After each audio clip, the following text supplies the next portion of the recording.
యేసుక్రీస్తు తన దాసులకు కనపరచడం, దేవుడు ఆయనకు అనుగ్రహించిన ప్రత్యక్షత. ఈ సంగతులు త్వరలో సంభవింపనైనవి. ఆయన తన దూత ద్వారా వర్తమానము పంపి తన దాసుడైన యోహానుకు వాటిని సూచించేది.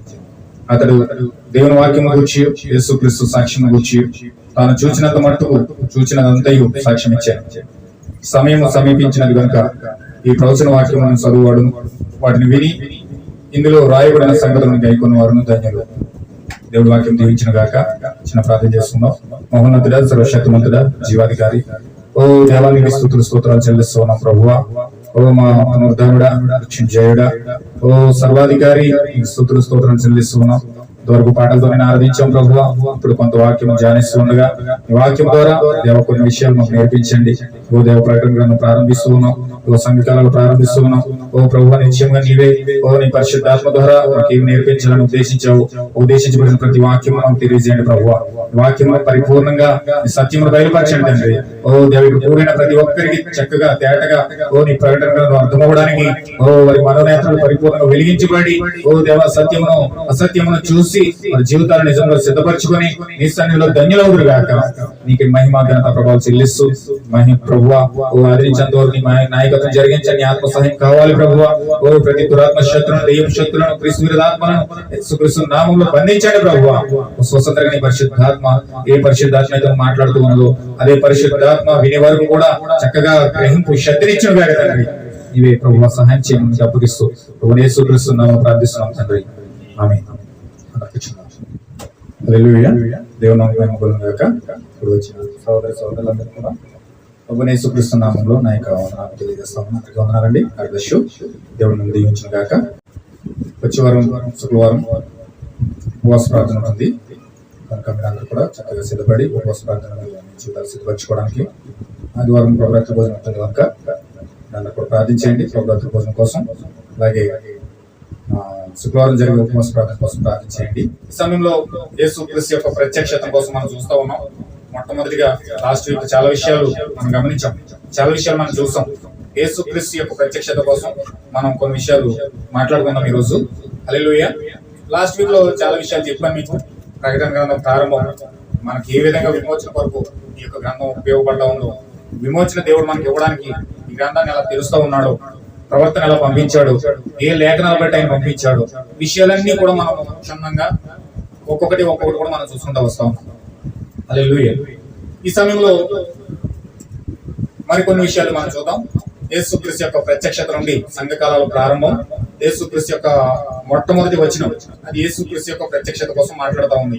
చూడండి అక్కడ ఏం చెప్తున్నాడంటే 1 వచనంలో యేసుక్రీస్తు తన దాసులకు కనపరచుటకు దేవుడు ఆయనకు అనుగ్రహించిన ప్రత్యక్షత అంటే ప్రకటన. అంటే ప్రకటన అంటే అర్థం ఏంటంటే ప్రత్యక్షత అని అర్థం, అంటే రెవల్యూషన్ అర్థం. అంటే దానికి చాలా అర్థాలు ఉన్నాయి. ఒకటి బయలుపాటు అని ఉంది, ముసుగు తీయబోట అని ఉంది, ప్రకటన అని ఉంది, ప్రత్యక్షత అని ఉంది. ఇవన్నీ కూడా రకరకాల భాషల్లో వ్యతిరేకించబడ్డాయి. హిబ్రూ, గ్రీకు, ఇంగ్లీష్ ఇవన్నీ కూడా 3 భాషల ద్వారా మనం కొన్ని విషయాలు నేర్చుకుంటా ఉన్నాం. ఇంగ్లీష్ లో రెవల్యూషన్ అంటున్నాం, హిబ్రూలో అది ప్రత్యక్షత అని చెప్తా ఉన్నాం, రెవల్యూషన్ అని చెప్తా ఉన్నాం, ముసుగు తీయబోట అని చెప్తా ఉన్నాం. ఇంకా ప్రవక్త ఏం చెప్తున్నాడంటే హిబ్రూలో దాన్ని ఏమంటారంటే అపోకలిప్స్ అంటారు. అపోకలిప్స్ అంటే ముసుగు తీయబోట, అంటే ప్రకటన అంటే అపోకలిప్స్ అంటా ఉన్నాడు, అంటే ముసుగు తీయబడటం. అంటే యేసుక్రీస్తు ముసుగు ధరించి ఉన్నాడు. ఇప్పుడు వరకు కూడా యేసుక్రీస్తు ఒక ముసుగు ధరించి ఉన్నాడు. ఏ ముసుగు అంటే ప్రవక్త అనే ముసుగు ధరించి ఉన్నాడు. మనం లాస్ట్ వీక్ చెప్పాం. యేసుక్రీస్తు ఆది కాండం మొదలుకొని ప్రకటన గ్రంథం వరకు చివరి వరకు ప్రవక్త అనే ముసుగు ధరించి ఉన్నాడు. ఆయన అనేక రకాలుగా ముసుగు ధరించి ఇప్పుడు ఆ ముసుగు ద్వారా మాట్లాడుతూ ఉన్నాడు. అబ్రహాము అనే ముసుగు ధరించాడు, ఇస్సాకు అనే ముసుగు ధరించాడు, యాకోబు అనే ముసుగు ధరించాడు. ఇలాగా ఇర్మియా, ఏలియా, ఏస్కేలు, దానియేలు, మలాకి ముసుగు ధరించుకుంటూ వస్తూ ఉన్నాడు. ఆయన ఆయా కాలాలలో ఒక్కొక్క ముసుగు ధరించుకుంటూ వస్తూ ఉన్నాడు. ఆయన ఒక్కొక్క ముసుగు అంటే ముసుగు అంటే ఒక షర్ట్ ఎలా అయితే మనం వేసుకుంటామో, రోజుకు ఒక షర్ట్ ఎలా మారుస్తామో, అలాగే కాలాల్లో కూడా ఒక ముసుగు ధరిస్తున్నాడు, ఒక షర్ట్ మార్చుకున్నాడు. ఆయనే ప్రవక్త అయి ఉన్నాడు. ఇప్పుడు ప్రవక్త అని ముసుగు ధరించి తన ప్రజలతో మాట్లాడుతూ ఉన్నాడు. ప్రతి కాలంలో కూడా ఆయన ఆ విధంగానే తన ప్రజలు దర్శించుకుంటూ వచ్చాడు. అయితే 2000 సంవత్సరాల క్రితం ఆయనే ఒక ప్రవక్తగా మనకి ద్వితీయోపదేశకాండం 18:16 ప్రకారం మోషే ప్రవచించాడు.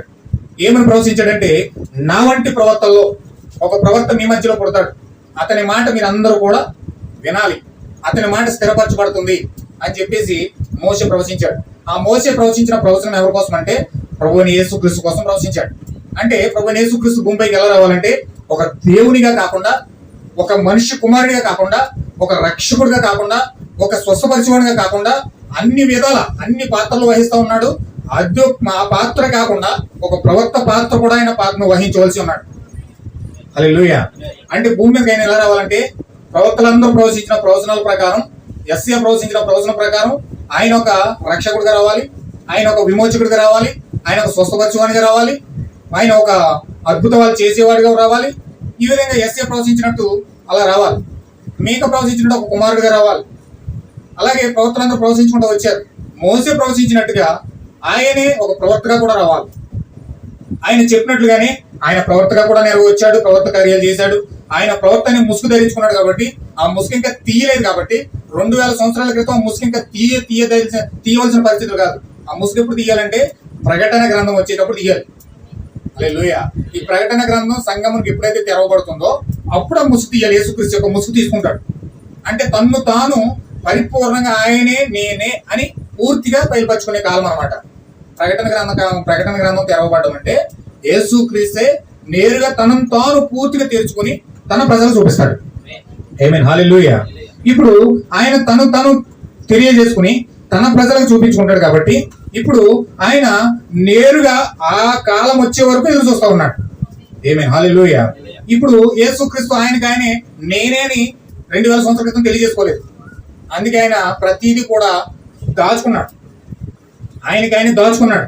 తండ్రి చిత్తం బట్టి నేను వచ్చాను, తండ్రి చిత్తము తెలియజేయడానికి వచ్చాను, తండ్రి చిత్తము లేకుండా కుమారుడు ఒక అడుగు కూడా వేయడు అని తండ్రి చెప్పిన విధానాన్ని బట్టి ముందుకు వెళ్ళడానికి ఆయన ప్రయత్నించాడు. కానీ ఆయన ప్రవక్తలు చెప్పిన విధానాన్ని బట్టి ముందుకు వెళ్ళడానికి ప్రయత్నించాడు. కానీ నేనే ప్రభువైన యెహోవాను అని పూర్తిగా స్వతహాగా తెలియజేసుకోవడానికి ఆయన ఇష్టపడలేదు. ఎక్కడ చూపించాడు అలాగా? అక్కడ ఎక్కడ కూడా బైబిల్లో అలా కనపడలేదు. కొత్త నిబంధనలో యేసుక్రీస్తు అలా తెలియజేసుకోలేదు. కానీ ప్రకటన గ్రంథం వచ్చినప్పటికీ ఆయన ఏం చెప్తున్నాడంటే ఆయన సంఘముల మధ్యలో ఉండి తెలియజేసుకున్నాడు. ఎలాగంటే నేను మృతుడైతిని కానీ యుగ యుగములకు నేను సజీవుడనై ఉన్నానని ఆయన ఇప్పుడు సంఘం మధ్యలో బయలుపరుచుకుంటున్నాడు. హల్లెలూయా. మరణమైతిని కానీ చూడండి, ప్రకటన గ్రంథం అందులో ఉంటుంది చూడండి, 1వ అధ్యాయము 18వ వచనం. నేను మొదటి వాడను, కడపటి వాడను, జీవించేవాడను, మృతుడైతిని గాని ఇదిగో యుగ యుగములు సజీవుడై ఉన్నాను. దేవుడు మహిమ కలుగును గాక. హల్లెలూయా. చూడండి ఆయన ఏం చెప్తున్నాడు చూడండి. నేను మొదటి వాడను అనగా యెహోవాను, కడపటి వాడను అనగా పరిశుద్ధాత్మను. ఇదిగో నేను మరణమైతిని గాని, యేసుక్రీస్తుగా కుమారుడిగా వచ్చి నేను మరణమైతిని గాని నేను యుగ యుగములకు నేను సజీవుడనై ఉన్నాను. మరణం ఎక్కయు పాతాళం ఎక్కువ తాళపు చెవులకు నా ఆస్వాదనలు ఉన్నాయి. అంటే తండ్రిగా కుమారుడిగా పరిశుద్ధాత్మగా నేనే సంఘముల మధ్యలో తిరుగుతున్నానని ఆయనే సజీవునిగా సంఘంలో బయలుపరుచుకుంటా ఉన్నాడు ఇప్పుడు. ఆమేన్. హల్లెలూయా.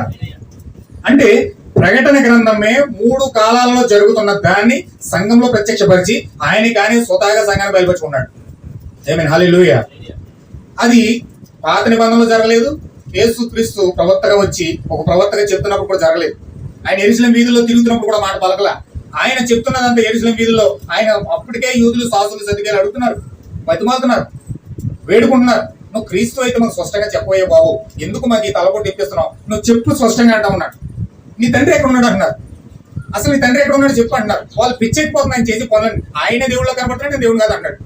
మళ్ళీ నేను దేవుడు అంటాడు.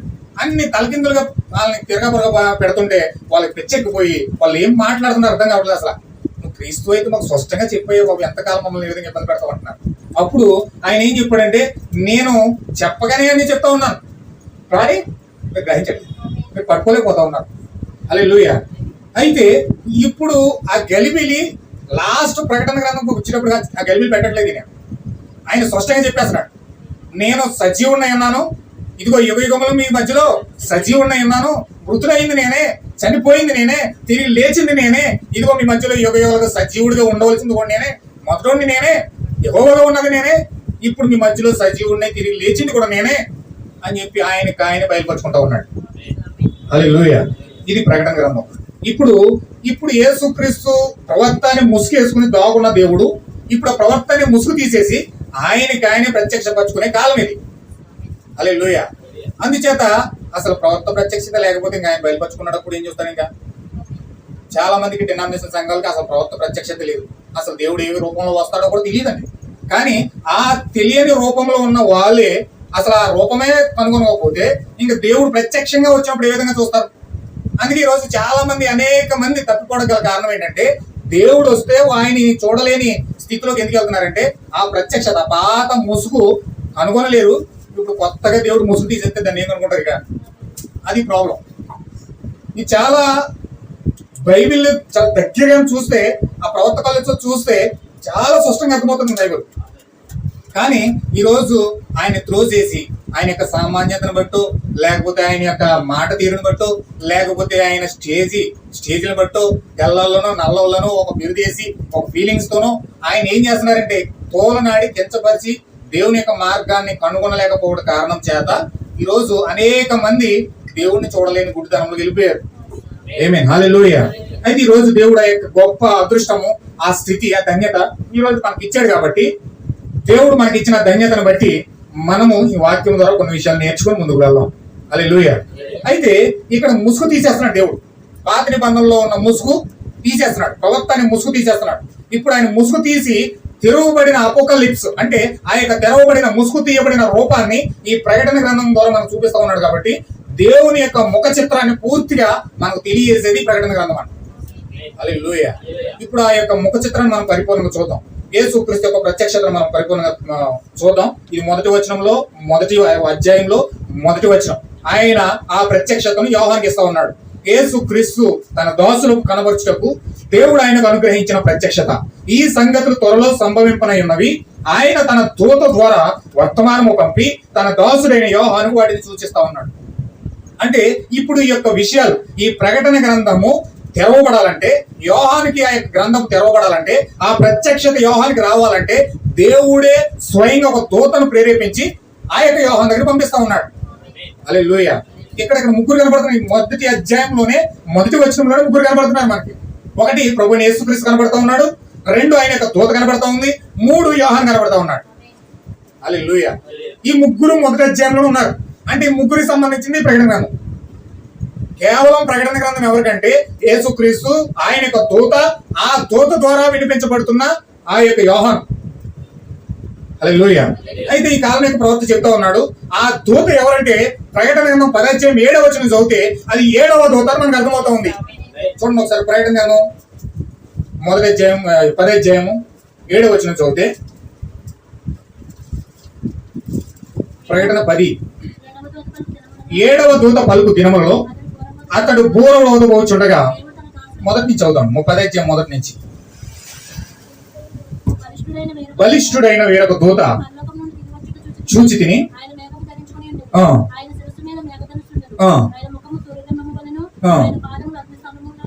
ఉండెను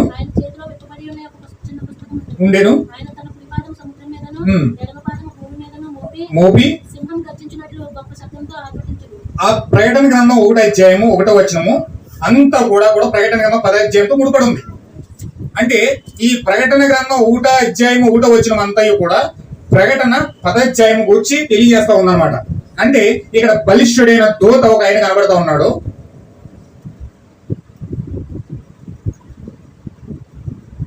బలిష్ఠుడైన దూత ఈయన ఎవరంటే ప్రభువైన యేసుక్రీస్తు.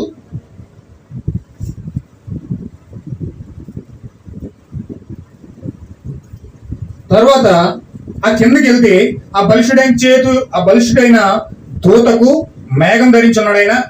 ఆయన శిరస్సు మీద వర్షధనుసు ఉంది, అంటే రెయిన్బో. ఆయన ముఖము సూర్యబింబం వలె, ఆయన పాదాలు అగ్నిస్తంభం వలె ఉన్నాయి. ఆయన చేతులు వెట్టుబడి ఉన్న ఒక చిన్న పుస్తకం ఉంది, అదే గొర్రె పిల్ల జీవ గ్రంథమై ఉన్నది. ఇప్పుడు ఆ గ్రంథము పట్టుకొని ఆయన దిగొస్తున్నాడు భూమి మీదకి. ఆయన ఎలా దిగొస్తున్నాడు అంటే ఆయన కుడి పాదము సముద్రం మీద వేశాడు, ఎడమ పాదమేమో భూమి మీద మోపాడు. సింహము గర్జించినట్లు గొప్ప శబ్దంతో ఆర్భటిస్తా ఉన్నాడు. ఇప్పుడు అంటే భూమి మీద ఒక పాదము, సముద్రం మీద ఒక పాదము. పరలోకంలో లేడు ఆయన, ఇప్పుడు పరలోకంలో లేడు. ఆయన ఎలా వచ్చాడంటే ఆయన పాదాలు ఎక్కడ వేసాడు? ఒక పాదం ఏమో భూమి మీద, ఒక పాదం సముద్రం మీద వేశాడు. అంటే ఆయన భూమి మీద ఉన్నాడు. ఇప్పుడు భూమి మీదకి వచ్చి ఉన్నాడు. భూమి మీదకి వచ్చి సింహము గర్జించినట్లు గొప్ప శబ్దంతో ఆర్భటిస్తా ఉన్నాడు. ఆయన ఆర్భటిస్తున్నప్పుడు 7 ఉరుములు వాటి వాటి శబ్దములు పలికాయి. అంటే ఆయన నోట్లో నుంచి 7 ఉరుములు వచ్చాయండి. ఆయన మాట్లాడుతుంటే 7 ఉరుములు, వర్షం కురిసినప్పుడు పడతాయని పెద్ద పెద్ద ఉరుములు, అలాగా ఉరుములు పడతాయి. ఉరుములు వస్తూ ఉన్నాయి. 7 ఉరుములు వచ్చినాయి. ఆ 7 ఉరుములు పలికినప్పుడు కింద ఒక ఆయన ఉన్నాడు. 7 ఉరుములు పలికిన సంగతులు ముద్రవేయము, వాటిని వ్రాయవద్దని పరలోకం నుండి ఒక స్వరం పలుకుట వింటిని.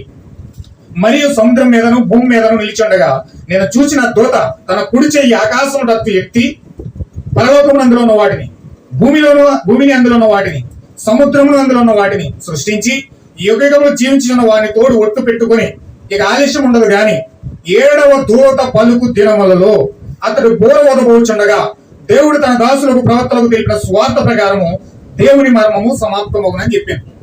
ఆమేన్, హల్లెలూయా. ఇక్కడ 7వ దూత కనబడతా ఉంది. బలిష్ఠుడైన దూత, నెక్స్ట్ 7వ దూత. 7వ దూత కనబడతా ఉంది.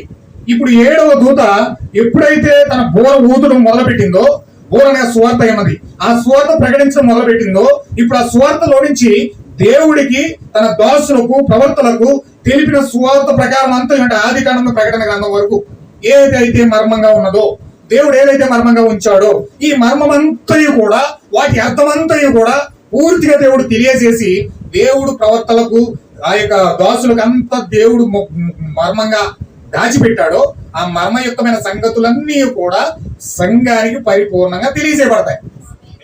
ఆమేన్, హల్లెలూయా.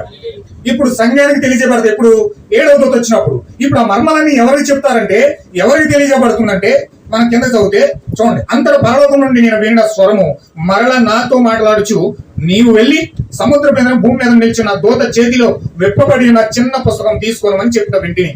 నేను ఆ దూత యొద్దకు వెళ్లి ఆ చిన్న పుస్తకము నాకు ఇమ్మని అడుగుగా ఆయన దాన్ని తీసుకొని తినివేయము, అది నీ కడుపుకు చేదగును గాని నీ నోటికి తేనె వలె మధురముగా ఉండునని నాతో చెప్పాను. అంతటా నేను ఆ చిన్న పుస్తకం దూత చేతిలోని తీసుకుని దాన్ని తినివేసి అది నా నోటికి తేనె వలె మధురముగా ఉండేను గాని నేను దానిని తినివేసిన తర్వాత నా కడుపుకు చేదాయను.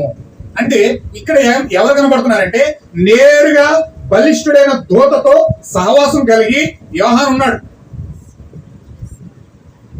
ఈ బలిష్ఠుడైన దూత ఎవరో కాదు, గొప్ప బలిష్ఠుడైన పరిశుద్ధాత్మ అన్నమాట. అంటే ఈ పరిశుద్ధాత్మ ఎవరిని ప్రేరేపిస్తుందంటే యోహాను ప్రేరేపిస్తా ఉంది. ఇక్కడ యోహాను ఉన్నాడు. యోహాను ఈ దూత దగ్గరికి వెళ్ళమని ఈ దూత యోహాను ప్రేరేపిస్తుంది. ఈ దూత పరిశుద్ధాత్మే యోహాను దూత దగ్గర పంపిస్తుంది. ఆ దూత చేతిలో ఉన్న పుస్తకాన్ని తీసుకోమని చెప్తా ఉంది. చదువుతున్నారు కదా అక్కడ. ఆ దూత చేతిలో ఉన్న పుస్తకాన్ని తీసుకొని తినమంటుంది. ఇప్పుడు ఎప్పుడైతే ఆ దూత చేతిలో ఉన్న పుస్తకాన్ని తీసుకుని యోహాను తిన్నాడో, ఆ తిన్న తర్వాత ఏం జరిగిందంటే ఆ నోటికి తేనె వలె మధురంగా ఉందంట, కానీ కడుపు చేదైపోయిందంట. కడుపు చేదైపోయింది.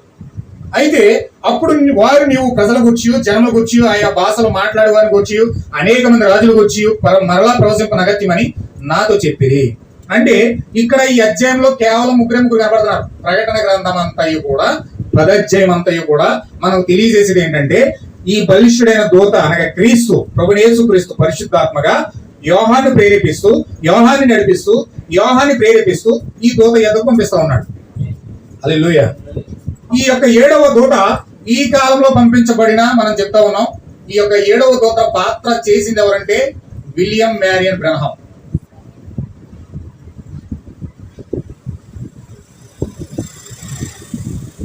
ఆమేన్, హల్లెలూయా. ఈ యోహాను ఎవరంటే వధువు ఉన్నాడు, అంటే సంఘం, వధువు సంఘం. హల్లెలూయా. అయితే ఈ ప్రకటన గ్రంథం ముగ్గురుతోనే మాత్రమే ముడిపడి ఉంది. ఈ యొక్క ముగ్గురుతోనే ఈ మొదటి అధ్యాయం పరిచయం ప్రారంభం అవుతా ఉంది. చూసారా, యోహాను ఆ ప్రకటన గ్రంథం మొదటి అధ్యాయంలో మొదటి వచనం మనం చూస్తే, యేసుక్రీస్తు తన దాసులకు కనపరచుటకు దేవుడు ఆయనకు అనుగ్రహించిన ప్రత్యక్షత. ఈ సంగతులు త్వరలో సంభవింపనై ఉన్నవి. ఆయన తన దూత ద్వారా వర్తమానము పంపి తన దాసుడైన యోహానుకు వాటిని సూచిస్తా ఉన్నాడు. అంటే దూత వర్తమానం తీసుకొస్తా ఉంది. దూత వర్తమానం తీసుకొచ్చి, ఎప్పుడైతే వర్తమానం తీసుకొచ్చిందో ఆ వర్తమానము పంపించింది ఎవరంటే ప్రభువైన యేసుక్రీస్తు. ప్రభువైన యేసుక్రీస్తే ఆ వర్తమానాన్ని దూత చేతికిచ్చి యోహానుకి ఇమ్మని పంపిస్తా ఉన్నాడు. దూతతో మాట్లాడేవాడు యేసుక్రీస్తే, ఇక్కడ యోహానుతో మాట్లాడేవాడు కూడా యేసుక్రీస్తే. ఇద్దరిని కూడా ఆయనే డీల్ చేస్తా ఉన్నాడు. అంటే ఇక్కడ యోహానుతో మాట్లాడుతూ ఉన్నాడు ఏమనంటే, నువ్వు ఆ దూత దగ్గరికి వెళ్ళు, ఆ దూత చేతిలో ఉన్న వర్తమానం తీసుకో, ఆ పుస్తకాన్ని తీసుకో, ఆ చిన్న పుస్తకాన్ని తీసుకో, ఈ పుస్తకాన్ని నువ్వు తిను అని చెప్పి యోహాను చెప్తుంది. దూతకేమో ఈ వర్తమానం పట్టుకెళ్ళి యోహానికి ఇమ్ము, ఈ యొక్క పుస్తకం తీసుకెళ్లి యోహానికి ఇవ్వు అని చెప్పేసి దూత పంపిస్తా ఉన్నాడు. హల్లెలూయా. అంటే ఈ ప్రకటన గ్రంథం ముగ్గురికే దేవుడు అంకితం చేశాడు. ముగ్గురు మాత్రమే ప్రకటన గ్రంథం మీద దృష్టి పెడతారు.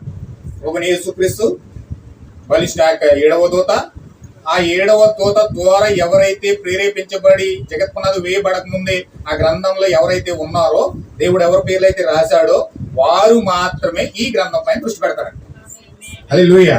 అందుకే ప్రకటన గ్రంథం అంటే అందరికీ నచ్చదు. దాన్ని ద్వేషించే వాళ్ళు చాలా మంది ఉన్నారు, దాన్ని అసహించుకునే వాళ్ళు చాలా మంది ఉన్నారు. ఈ ప్రకటన గ్రంథం అంటే సాతానికి ఎంత కోపం అంటే, సాతానికి 2 గ్రంథాలు అంటే చాలా కోపం అండి. 2 బైబిల్లో 2 గ్రంథాలు అంటే చాలా భయంకరమైన కోపం అనమాట.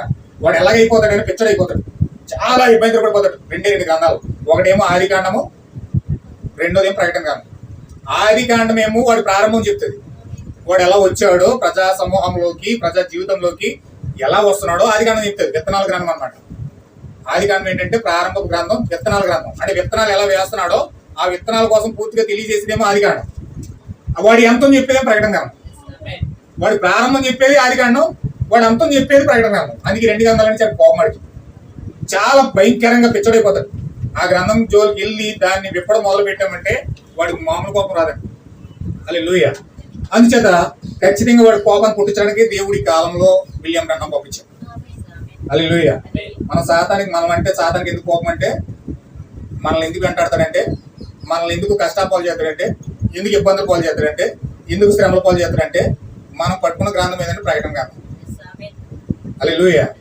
మీరు పట్టుకున్న సాదాసీదా గ్రంథం కాదు, ఇది కీర్తన గ్రంథము, ప్రసంగి గ్రంథము, సామెతల గ్రంథం పట్టుకోలేదు. సామెతల గ్రంథంలో అయితే చక్కగా సూత్రులు ఉంటాయి, ప్రసంగిలు అయితే ప్రవచనాలు ఉంటాయి, కీర్తనలు అంటే ఆశీర్వాదాలు ఉంటాయి. అందుకే పాస్టర్లందరూ ఆ 3 పట్టుకుంటారు. ఎక్కడికి వెళ్ళినా ఇది ప్రజలు ఎక్కువ ఏం కోరుకుంటారంటే ఆశీర్వాదాలే కదా, ఆశీర్వాదాలు కోరుకుంటారు ఎక్కువ. అందుచేత కీర్తన గ్రంథంలో మనకు కావాల్సిన లెక్కలేని ఆశీర్వాదాలు ఉంటాయి. ఎందుకంటే బైబిల్ గ్రంథంలో అత్యధికంగా ఆశీర్వదించిన వ్యక్తిని ఎవరైతే దావీదు. ఆయన ఎలాగా ఆశీర్వదించాడంటే, ప్రపంచానికి రాజరికం చేసే రాజు స్థానంలో పెట్టాడు, ప్రపంచాన్ని శాసించే స్థితిలో తీసుకెళ్ళాడు ఆయన. అంటే ఎంత ఆశీర్వాదం ఉండేది. రాజకీయాలు, మతాలు అన్ని కూడా ఆయన ఎదురు ఉన్నాయి. ప్రపంచ సంస్థాధినేత అయిపోయాడు ఎవరండి? దావీదు. అందుకని దావీదు కుమారుడిగా రాబోతున్నాడు ప్రభువైన యేసుక్రీస్తు. అసలు ఈ ప్రపంచాన్ని శాసించేది ప్రభువైన యేసుక్రీస్తు 1000 ఏళ్ల పరిపాలనలో. ఇప్పుడు ఆ స్థానం దావీదులో చూపించుకున్నాడు యేసుక్రీస్తు. దావీదులో ఆ స్థానం చూపించుకున్నాడు. ఎందుకంటే రాబోయే కాలంలో దావీదు కుమారుడిగా భూమి మీదకి వచ్చి 1000 ఏళ్ల పరిపాలనలో చేయబోతున్నాడు కాబట్టి ఆ స్థానాన్ని దావీదులో చూపించాడు. అయితే ప్రజలు ఏం చేస్తారంటే, అంత స్థానంలో దేవుడు దీవించాడంటే నిజంగా ఆశీర్వదించాడు కాబట్టి అటువంటి ఆశీర్వాదాలు నాకు కూడా కావాలని చెప్పి అందరూ కూడా కీర్తన గ్రంథంలోకి వెళ్ళిపోతారు. హల్లెలూయా. అయితే ఖచ్చితంగా కీర్తన గ్రంథం కాదు, అసలు ఆ యొక్క దావీదు స్థానంలో నిన్ను తీసుకెళ్లాలంటే, 1000 ఏళ్ల పరిపాలనలో నిన్ను తీసుకెళ్లాలంటే ఎవరు వెళ్తారంటే ఖచ్చితంగా ఆ యొక్క 1000 ఏళ్ల పరిపాలనలోకి వెళ్ళేది ప్రకటన గ్రంథంలో ఉన్న బిడ్డలై ఉన్నారు. గొప్ప విషయం ఏంటంటే, దావీదు అంత పెద్ద రాజు అయ్యాడంటే, మరలా స్థానంకి వచ్చాడంటే చాలా పెద్ద శిక్షలు అనుభవించాడండి. యేసుక్రీస్తు యొక్క బాధ అంతా కూడా దావీదు పడ్డాడు. సొంత కుమారుడే సంప్రదాయం అయ్యాడు. సొంత కుమారుడే చంపేద్దామని మొత్తం కొన్ని 3 నెలల పాటు కొడుకుతో తరిమాడు. కొడుకు తరిమితే కొడుకుని చంపుకోలేక దావీదు తలుచుకుంటే కొడుకుని చంపేస్తారు 10 నిమిషాలు ఆయన సమయం. ఆ యొక్క సైన్యానికి ఒక్క మాట చెప్పాడంటే చంపేసినందని చంపేసేస్తారు అంతే. కానీ సొంత చేతితో కొడుకుని చంపుకోలేడు. కొడుకు మాత్రం చంపేయడానికి సిద్ధపడ్డాడు. ఎందుకంటే రాజు అయిపోవాలని. తండ్రిని చంపితే ఆ కుర్చీని ఎక్కేయాలని ఆరాటం అబ్షాలోంకి. అయితే ఆ కొడుకుని చంపుకోలేక ఇతను ఆ కొడుకుని నుంచి దాక్కోవడం కోసం అటు తిరిగి ఒలివ కొండ మీదకి వెళ్ళిపోయి ఏడిచి ప్రలాపించి కలువరిలో యేసుక్రీస్తు ఎంత శిక్ష అనుభవించాడో అంత శిక్ష అంతా కూడా దావీదు పడ్డాడు. అలాంటి శ్రమలు అనుభవించాడు కాబట్టి ఆ యొక్క కష్టానికి ప్రతిఫలంగా దావీదు మరలా రాజు అయ్యాడు. యేసుక్రీస్తు కూడా స్థానంలోకి వెళ్ళాడంటే ముందు కలువరి శ్రమ ఉంది. కలువరి శ్రమ లేకుండా ఆయన సర్వాధికారం పొందుకోలేదు, పునరుద్ధరణ జరగలేదు. హల్లెలూయా. కానీ ఈరోజు ఈ ప్రకటన గ్రంథం అనేది కల్వరి శిలువ. వధువుకి, దేవుని యొక్క బిడ్డలకు, గ్రంథంలో రాయబడిన వారికి ఈ ప్రకటన గ్రంథం అనేది ఒక కల్వరి శిలువ. ఈ కల్వరి శిలువను దాటుకోకుండా వ్యక్తి 1000 ఏళ్ల పరిపాలనకు వెళ్ళలేడు. 1000 ఏళ్ల పరిపాలనకు వెళ్ళాలంటే, క్రీస్తు యొక్క స్థానంలో కూర్చోవాలంటే నీవు ఈ యొక్క శ్రమను దాటుకుని వెళ్ళాలి. దావీదు దాటాడు కాబట్టి రాజు అయ్యాడు. యేసుక్రీస్తు దాటాడు కాబట్టి ఆయన 1000 ఏళ్ల పరిపాలన రాజు అవబోతా ఉన్నాడు. నువ్వు నేను ఆయన పక్కనే కూర్చోవాలంటే ఈ ప్రకటన గ్రంథం అనే శ్రమ నువ్వు దాటుకుని అందులోకి వెళ్ళాలి. హల్లెలూయా. కానీ ఈ ప్రకటన గ్రంథం అనే శ్రమ దగ్గరికి వెళ్ళరు. అందులో కీర్తనలు వెళ్ళిపోతాయి. ఎందుకంటే ఇందులో కొత్త శ్రమలు ఉంటాయి, అందులో కొత్త ఆశీర్వాదాలు ఉంటాయి. ఏది కావాలి? అప్పుడు నాకు ఆశీర్వాదాలు కావాలి అనుకున్న వాళ్ళందరూ దీన్ని భయపడతారు. అందుకే సాతాను కీర్తన గ్రంథం చదివినా ఏమండో, సామెతలు చదివిన ఏమండో, ప్రసంగి చదివినా ఏమండో, విలాప వాక్యాలు చదివినా, విలాప వాక్యాలంటే మొక్కలు ఏడవడమే. దాని జోలికి ఎవరు వెళ్ళరండి. హల్లెలూయా. ప్రలాపించే వాళ్ళు వెళ్తారు, ప్రార్థించే వాళ్ళు వెళ్తారు విలాప వాక్యాలు, అందులోకి వాళ్ళు వెళ్ళరు. అయితే ఖచ్చితంగా వధువు ప్రకటన గ్రంథంలోకి వెళ్తుంది.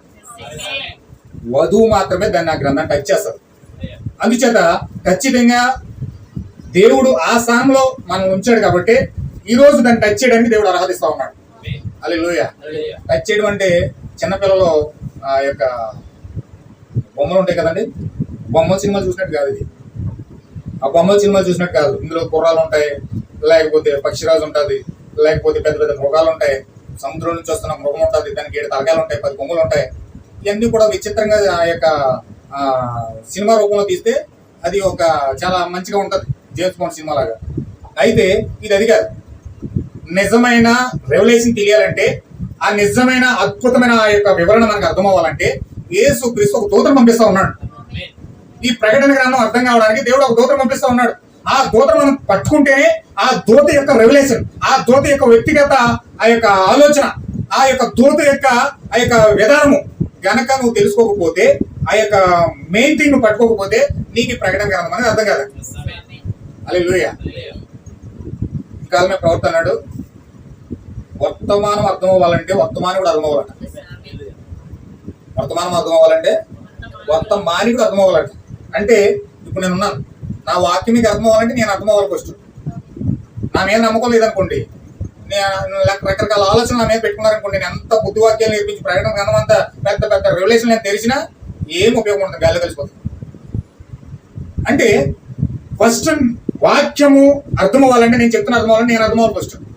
అంటే నేను నా యథార్థత, నా నీతి, నేనుండే ఆ యొక్క విధానము అర్థమవుతే ఇతను నీతిగానే ఉన్నాడు, యథార్థంగానే ఉన్నాడు, భక్తిగానే ఉన్నాడు, ఆత్మీయంగానే ఉన్నాడు, దేవుడికి ఖచ్చితంగా ఇతను దేవుడి దగ్గర తీసుకెళ్తాడు, నిజమైన వాక్యం తీసుకొస్తాడు అనే నమ్మకము నా మీద ఉంటేనే నా వాక్యం మీకు అర్థమవుతుంది. హల్లెలూయా. లేదా నేను ఎంత చెప్పినా అది అర్థం కాదా, అది ఒక వ్యక్తి పరంగా తీసుకుంటారు, లేకపోతే ఒక సబ్జెక్ట్ పరంగానే తీసుకుంటారు. కానీ అందులో ఉన్న నా వెనుకున్న నేను ఏ ఉద్దేశంతో చెప్తున్నానో ఆ ఉద్దేశం మీరు పట్టుకోలేదు అంటే రెవల్యూషన్ మీకు రాదు, ఆ రెవల్యూషన్ మీకు అర్థం కాదనమాట. అయితే నా ఉద్దేశం మీకు అర్థమవుతేనే, నేను ఏ థింగ్తో చెప్తున్నానో, ఏ ఉద్దేశంతో చెప్తున్నానో ఆ ఉద్దేశం మీకు అర్థమవుతేనే నా సబ్జెక్ట్ మీద పట్టుకుంటారు. హల్లెలూయా. కొన్ని బలహీనతలు ఉంటాయి. చాలా మంది ఏం చేస్తారంటే బలహీనతలు చూస్తారు. పాస్టర్ గారు, పీటర్ గారు చాలా మంది దగ్గర కొన్ని బలహీనతలు చూసేవారు. ఆ బలహీనతలను బట్టి ఆయన్ని రకరకాలుగా మాట్లాడేవారు, రకరకాలుగా చెప్పేవారు. ఆ కారు బిజినెస్ చేస్తున్నాడని, ఇల్లు అమ్మేస్తున్నాడని, ఆ స్థలాలు కొనేస్తున్నాడని. ఆయన ఉద్దేశం ఏంటంటే చక్కగా ఆరాధించుకోవడానికి ఒక మేలైన స్థలం కావాలి నా ప్రజలకి. ఆయన ఇంకా గట్టిగా ఏం ఆలోచించాడంటే, నా ప్రజలందరికీ ఏసీ కూడా పెట్టేస్తాను మొత్తం అనుకున్నాడు.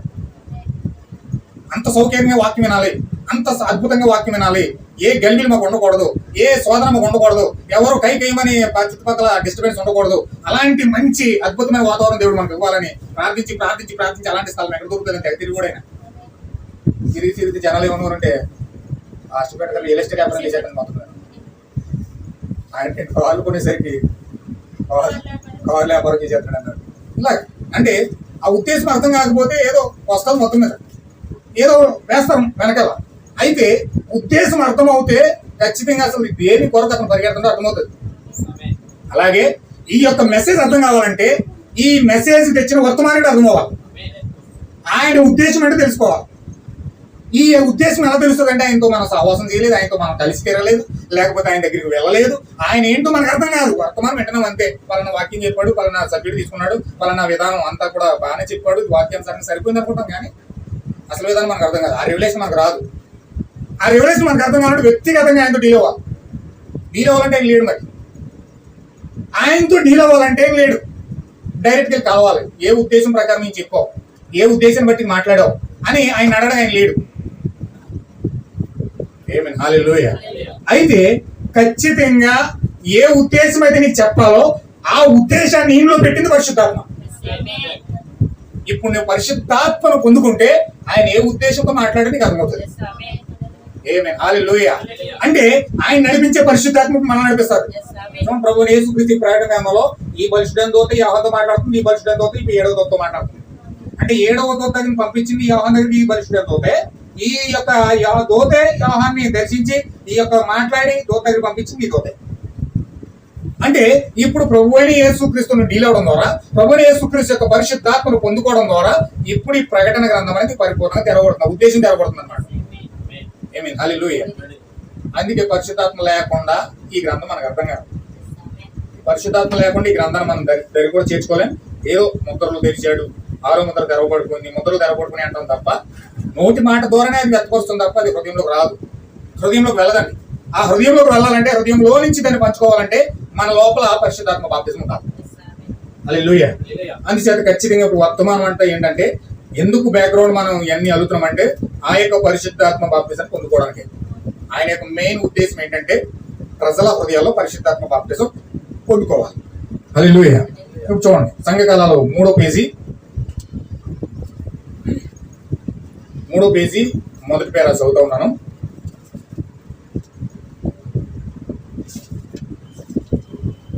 మొదటి అధ్యాయమునకు పరిచయం. ప్రకటన 1వ అధ్యాయము 1 నుంచి 3 వరకు. యేసుక్రీస్తు తన దాసులకు కనపరచుటకు దేవుడు ఆయనకు అనుగ్రహించిన ప్రత్యక్షత. ఈ సంగతులు త్వరలో సంభవింపనై ఉన్నవి. ఆయన తన దూత ద్వారా వర్తమానం పంపి తన దాసుడైన యోహానుకు వాటిని సూచించాను. అతడు వాటిని దేవుని వాక్యమును గూర్చి, యేసుక్రీస్తు సాక్ష్యమును గూర్చి తాను చూచినంత మట్టుకు సాక్ష్యం ఇచ్చాను. సమయము సమీపించినది గనుక ఈ ప్రవచన వాక్యమును చదువువాడును వాటిని విని ఇందులో రాయబడిన సంగతులను గైకొన్న వారు ధన్యులు.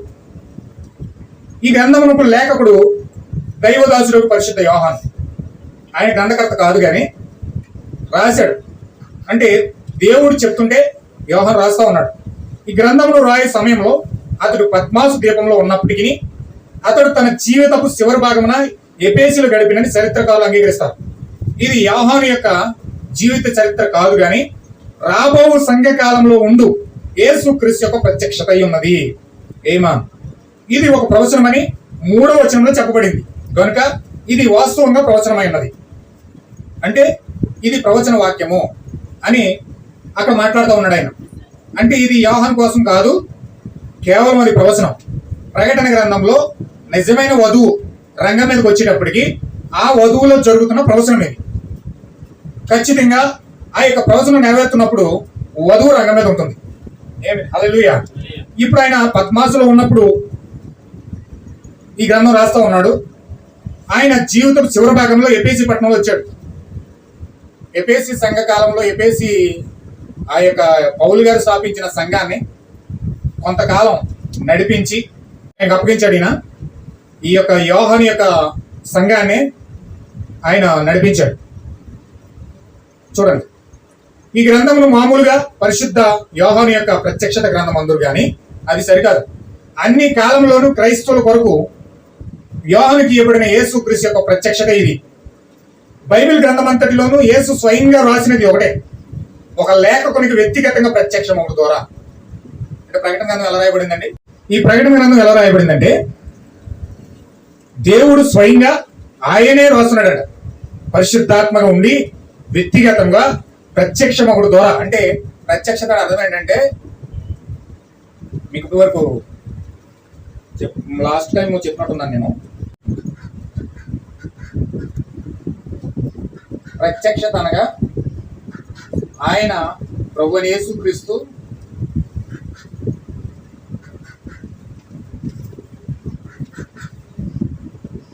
ఒక మట్టి శరీరంలో జీవించడం ఏంటండి ప్రత్యక్షత అనగా దేవుడే ప్రభువైన యేసుక్రీస్తు నేరుగా ఒక మట్టి శరీరంలో జీవిస్తూ ఉన్నాడు. రాకడ అనగా నేరుగా ఆయనే వస్తాడు. ఆయన శరీరంలోనే వస్తాడు. ఇది రాకడా, ఇది ప్రత్యక్షత. ఇప్పుడు ప్రత్యక్షత అంటే అర్థం ఏంటంటే దేవుడే ప్రభువైన యేసుక్రీస్తు మట్టి శరీరంలో జీవించడం. అంటే ఇప్పుడు ఈ యొక్క యోహాను అనే శరీరంలో వెళ్ళిపోయి ఆయనే లోపల ఉండి యేసుక్రీస్తు ఎలాగైతే ఉన్నాడో ప్రభువైన యేసుక్రీస్తు అలాగే యోహానులో ఉండి ఇప్పుడు కలం తీసుకుని గ్రంథం రాస్తున్నాడు. హల్లెలూయా. మీకు అర్థమైంది అనుకుంటున్నాను. ఇప్పుడు నేను పుస్తకం రాయాలంటే పెన్ను తీసుకుని రాస్తున్నాను. ఇక్కడ పెన్ను పట్టుకోవాలంటే చెయ్యి కావాలి, అవును కదండి? పెన్ను పట్టుకోవాలని చెయ్యి కావాలి. ఈ చెయ్యి లేకుండా రాయలేదు. అయితే నా ఆత్మ పెన్ను పట్టుకోలేదు, ఆత్మ శరీరం పెన్ను పట్టుకోలేదు. మట్టి శరీరం ఉంటేనే పెన్ను పట్టుకోగలుగుతాం. అయితే దేవుడు యొక్క ప్రణాళిక ఏంటంటే ఇప్పుడు ఆత్మ సంబంధమైన యేసుక్రీస్తు థియోఫనీలో ఉన్న దేవుడు, వాక్య శరీరంలో ఉన్న దేవుడు ఇప్పుడు నాలోకి వచ్చి ఇప్పుడు గ్రంథం రాస్తున్నాడు. సపోజ్ మీకు చెప్తున్నాను అర్థమైనట్టు. అంటే యోహానులో ఉండి గ్రంథం రాస్తున్నాడు అన్నమాట. హల్లెలూయా. ఏమన్నా వింటున్నారా? యోహానులో ఉండి గ్రంథం రాస్తున్నాడు.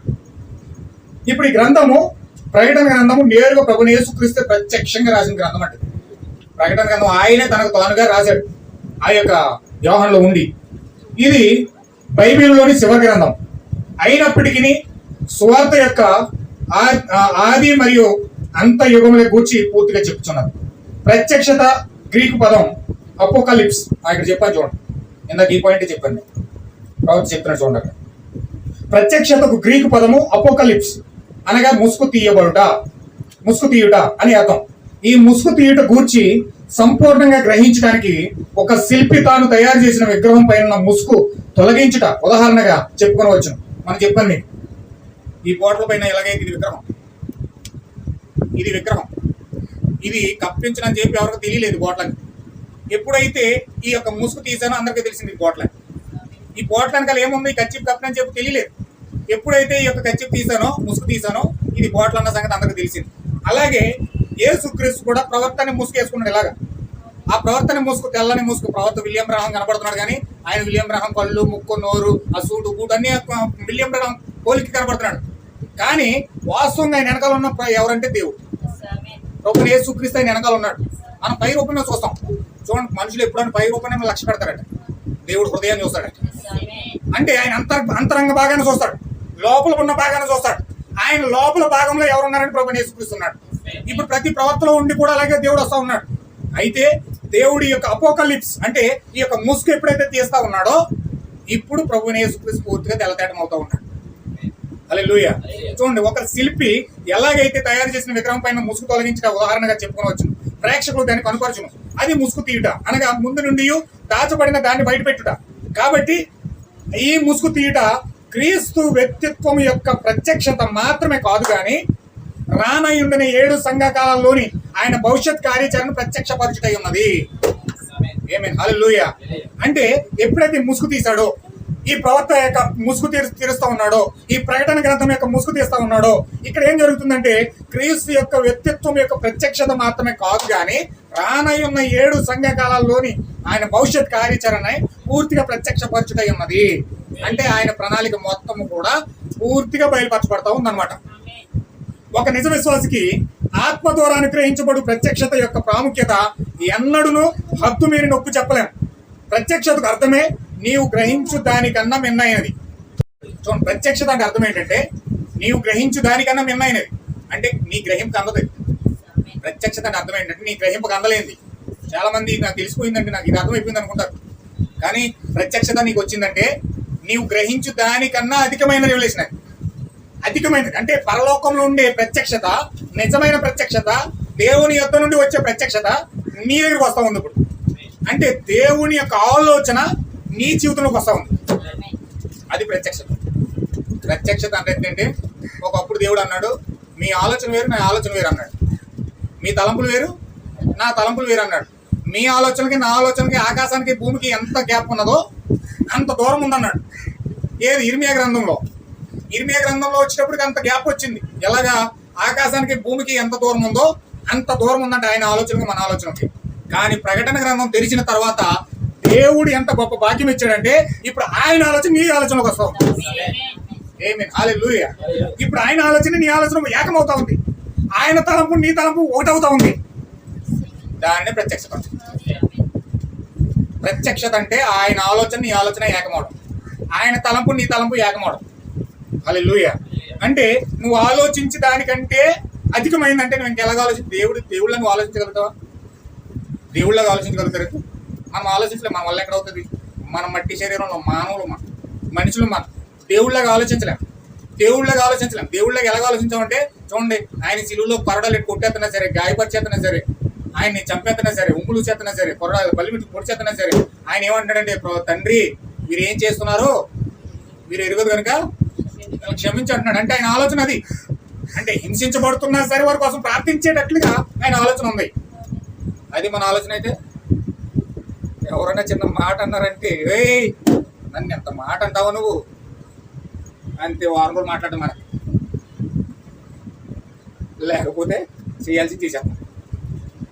అది మన ఆలోచన.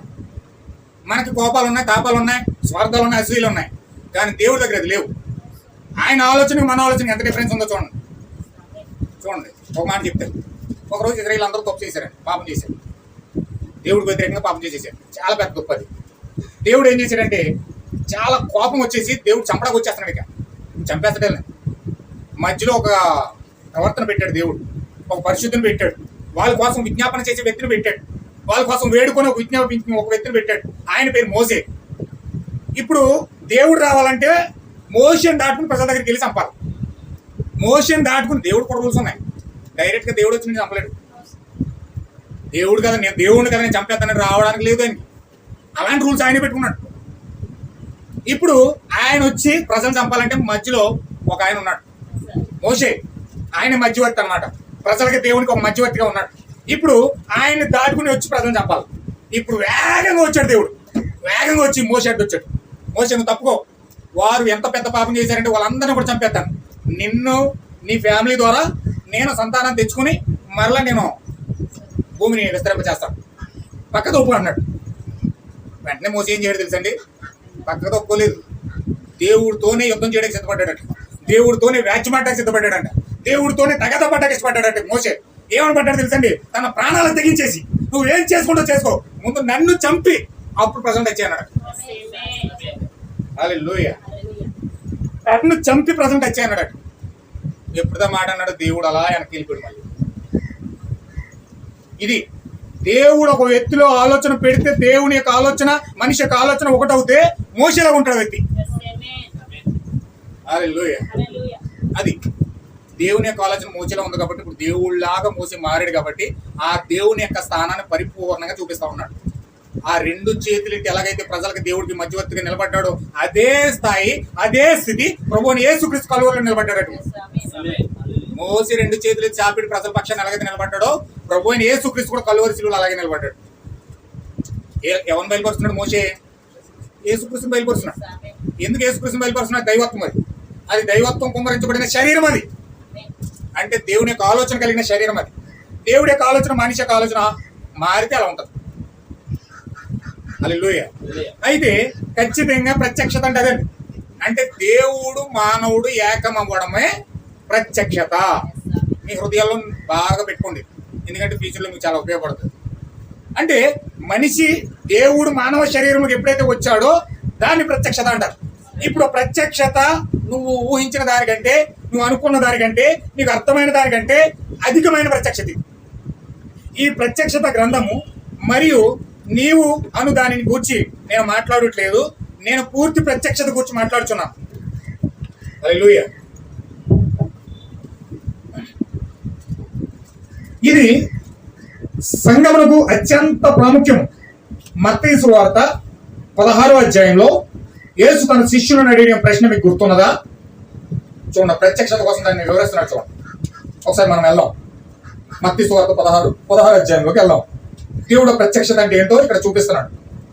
అసలు ప్రత్యక్షత అంటే ఏంటి, దేవుడు ప్రత్యక్షత కోసం ఏం మాట్లాడుతూ ఉన్నాడు అని ప్రవక్త ఇక్కడ వివరిస్తూ ఉన్నాడు. చూడండి, మత్తయి సువార్త 16వ అధ్యాయంలో మాట్లాడుతూ ఉన్నాడు. యేసు తన శిష్యులను అడిగిన ప్రశ్న మీకు గుర్తుందా? మనిషి కుమారుడు ఎవడని జనులు చెప్పుకుంటున్నారని తన శిష్యులను అడిగారా? వారు కొందరు బాప్తిస్మం ఇచ్చే యోహాను అన్నారు, కొందరు ఏలియా అన్నారు, కొందరు ఇర్మియా అన్నారు, లేక ప్రవర్తనలో ఒకడని చెప్పుకుంటున్నారన్నారు. అందుకైనా మీరైతే నేను ఎవడని చెప్పుకుంటున్నారని వారిని అడిగాడు. అందుకు సీమోను పేతురు, నీవు సజీవుడు వగు దేవుని కుమారుడు అని క్రీస్తు అని చెప్పాడు. అందుకు యేసు, సీమోను బరయోనా, నీవు ధన్యుడవు, పరలోకమందున్న నా తండ్రి ఈ సంగతి నీకు బయలుపరిస్తేనే గాని నరులు నీకు బయలుపరచలేరు. మరి నువ్వు పేతురు, ఈ బండ మీద నా సంఘమును కట్టుదును, పాతాళ ఒక ద్వారములు దాని ఎదుట నిలువ నేరవని నీతో నేను చెప్పుచున్నాను అన్నాడు. హల్లెలూయా. ఇక్కడ ధన్యత కోసం మాట్లాడుతూ ఉన్నాడు. ఎప్పుడైతే ప్రత్యక్షత పొందుకున్నాడో పేతురు అక్కడ ధన్యుడయ్యాడు. అందుకే ప్రకటన 1:1 వచనం మనకు చెప్తా ఉన్నాడు. అక్కడ ఏమని చెప్తున్నాడు? ప్రవచన వాక్యం చదువువాడును వినువాడును ధన్యుడు అన్నాడు. అంటే అక్కడ పేతురు ధన్యుడయ్యాడు. ఎందుకు ధన్యుడయ్యాడంటే ఒక అద్భుతమైన రివల్యూషన్, ఒక అద్భుతమైన ప్రత్యక్షత అతనికి తెరవబడింది అక్కడ పేతురికి. హల్లెలూయా. ఏమని తెరవబడిందంటే, మనుష్య కుమారుడు ఎవరని జనులు చెప్పుకుంటున్నారని శిష్యుని అడిగాడు. వాళ్ళు ఏమో బాప్తిస్మం ఇచ్చే యోహాను అని కొందరు చెప్పుకుంటున్నారు, ఇర్మియా అని కొందరు చెప్పుకుంటున్నారు, ఏలి అని కొందరు చెప్పుకుంటున్నారు, లేకపోతే ప్రవర్తనలో ఒకడని కొందరు చెప్పుకుంటున్నారు అన్నాడు. వాళ్ళు వాక్యాన్ని చాలా అర్థాలు ఇస్తున్నారు. జీడిఎం బాప్టిస్ట్ మెథడిస్ట్ లాగానే ఆ ఒక్క బైబిల్కి యెహోవా సాక్షులు వచ్చారు, ఆ ఒక్క బైబిల్కి 7 దేవుళ్ళు వచ్చారు, ఆ ఒక్క బైబిల్కి 3 దేవుళ్ళు వచ్చారు, ఆ ఒక్క బైబిల్కి రకరకాల తారతమ్యాలు వచ్చినాయి. ఆ ఒక్క బైబిల్ పట్టుకుని ఒక దేవుని పట్టుకుని రకరకాలుగా వివరిస్తా ఉన్నారు. ఈ రోజు ఆ రోజు కూడా ఆ దేవుని పట్టుకుని అలా వివరిస్తున్నారు. ఏలి అని, బాప్టిస్మం ఇచ్చే యోహాను అని, ప్రవర్తనలో ఒకడని, ఇర్మియా అని, దానియేలు అని రకరకాలుగా చెప్పుకుంటూ ఉన్నారు. ఈ రోజు మాదిరి వాళ్ళే ఆ రోజు కూడా అలా ఉన్న పరిస్థితి. ఈ రోజు ఏం కొత్త కాదు. నేను బాప్టిస్టు, నేను మెథడిస్టు, నేను చర్చ్ ఆఫ్ క్రైస్ట్, నేను క్యాథలిక్, జీడిఎం, నేను అది నేను ఇది అని చెప్పుకునే రోజులు ఆ రోజులు కూడా ఉన్నారు. వాళ్ళు అలాగే చెప్పుకుంటున్నారు, వాళ్ళు అలాగే మాట్లాడుతున్నారు. వాక్యానికి వాళ్ళు కూడా రకరకాల ట్రాన్స్లేషన్ చేస్తూ ఉన్నారు, వాళ్ళు కూడా రకరకాల అర్థాలు ఇస్తూ ఉన్నారు. అయితే సరే, మీరు నా చుట్టూ ఉంటున్నారు కదా, నేను ఏర్పాటు చేసుకున్న జనులు కదా మీరు, నేను ఏర్పాటు చేసుకున్న శిష్యులు కదా మీరు, అయితే మీరు నా కోసం ఏమనుకుంటున్నారు అని యేసుక్రీస్తు శిష్యులను అడిగాడు. అందులో శిష్యులందరికంటే ఒక ఆయన రెవల్యూషన్ పొందుకున్నాడు. ఒక అద్భుతమైన రెవల్యూషన్, ఒక అద్భుతమైన ప్రత్యక్షత పరలోకం నుంచి అతనికి వచ్చేసింది.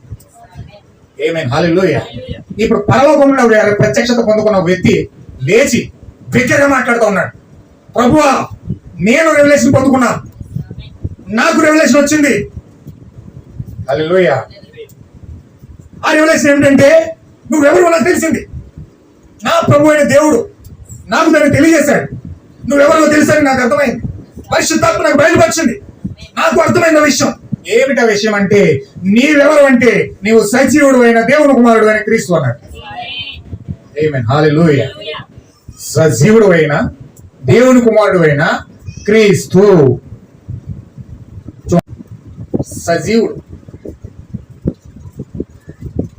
దేవుని కుమారుడు,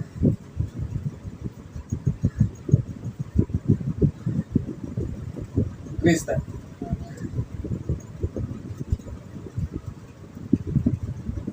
సజీవుడు అంటే ఈయన దేవుడై ఉన్నాడు,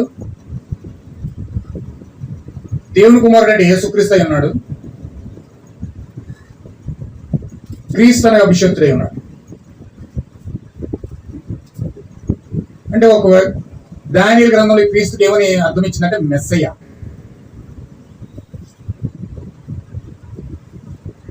అనగా చాలా అర్థాలు ఉన్నాయి, కిందకు వస్తాయి. ఈయన యేసుక్రీస్తు, ఈయన దేవుడు. ఇంకొక మాదిరి చెప్పాలంటే యెహోవా. హల్లెలూయా. అంటే యెహోవా యేసు క్రీస్తుగా భూమి మీద ప్రత్యక్షమయ్యాడని, అంటే తండ్రిగా, కుమారుడిగా, పరిశుద్ధాత్మగా ఆయనే భూమి మీద ఒక ఎన్మార్పి రూపంలో ఉన్నాడన్న సంగతి పరలోకం నుంచి పేతురు బయటపడి వచ్చింది. ఆమేన్, హల్లెలూయా. అంటే ఎన్మార్పి అంటే దేవుడు రూపం దాచాడు.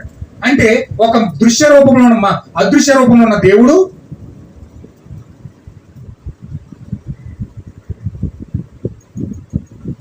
ఇప్పుడు యేసుక్రీస్తుగా దృశ్య రూపంలోకి వచ్చాడు.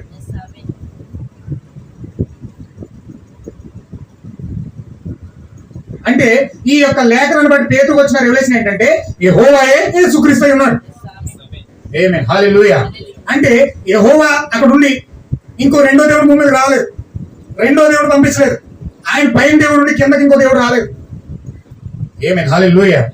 అంటే ఆ యొక్క గొప్ప ఏకత్వం అనేది, దైవత్వంలో ఉన్న ఏకత్వం అనేది, ఆ యొక్క ఒకే దేవుడి యొక్క మూడు ప్రత్యక్షతలను వివరించడానికి పేతురుకి పరలోకం నుంచి దేవుడు ప్రత్యక్షించాడు.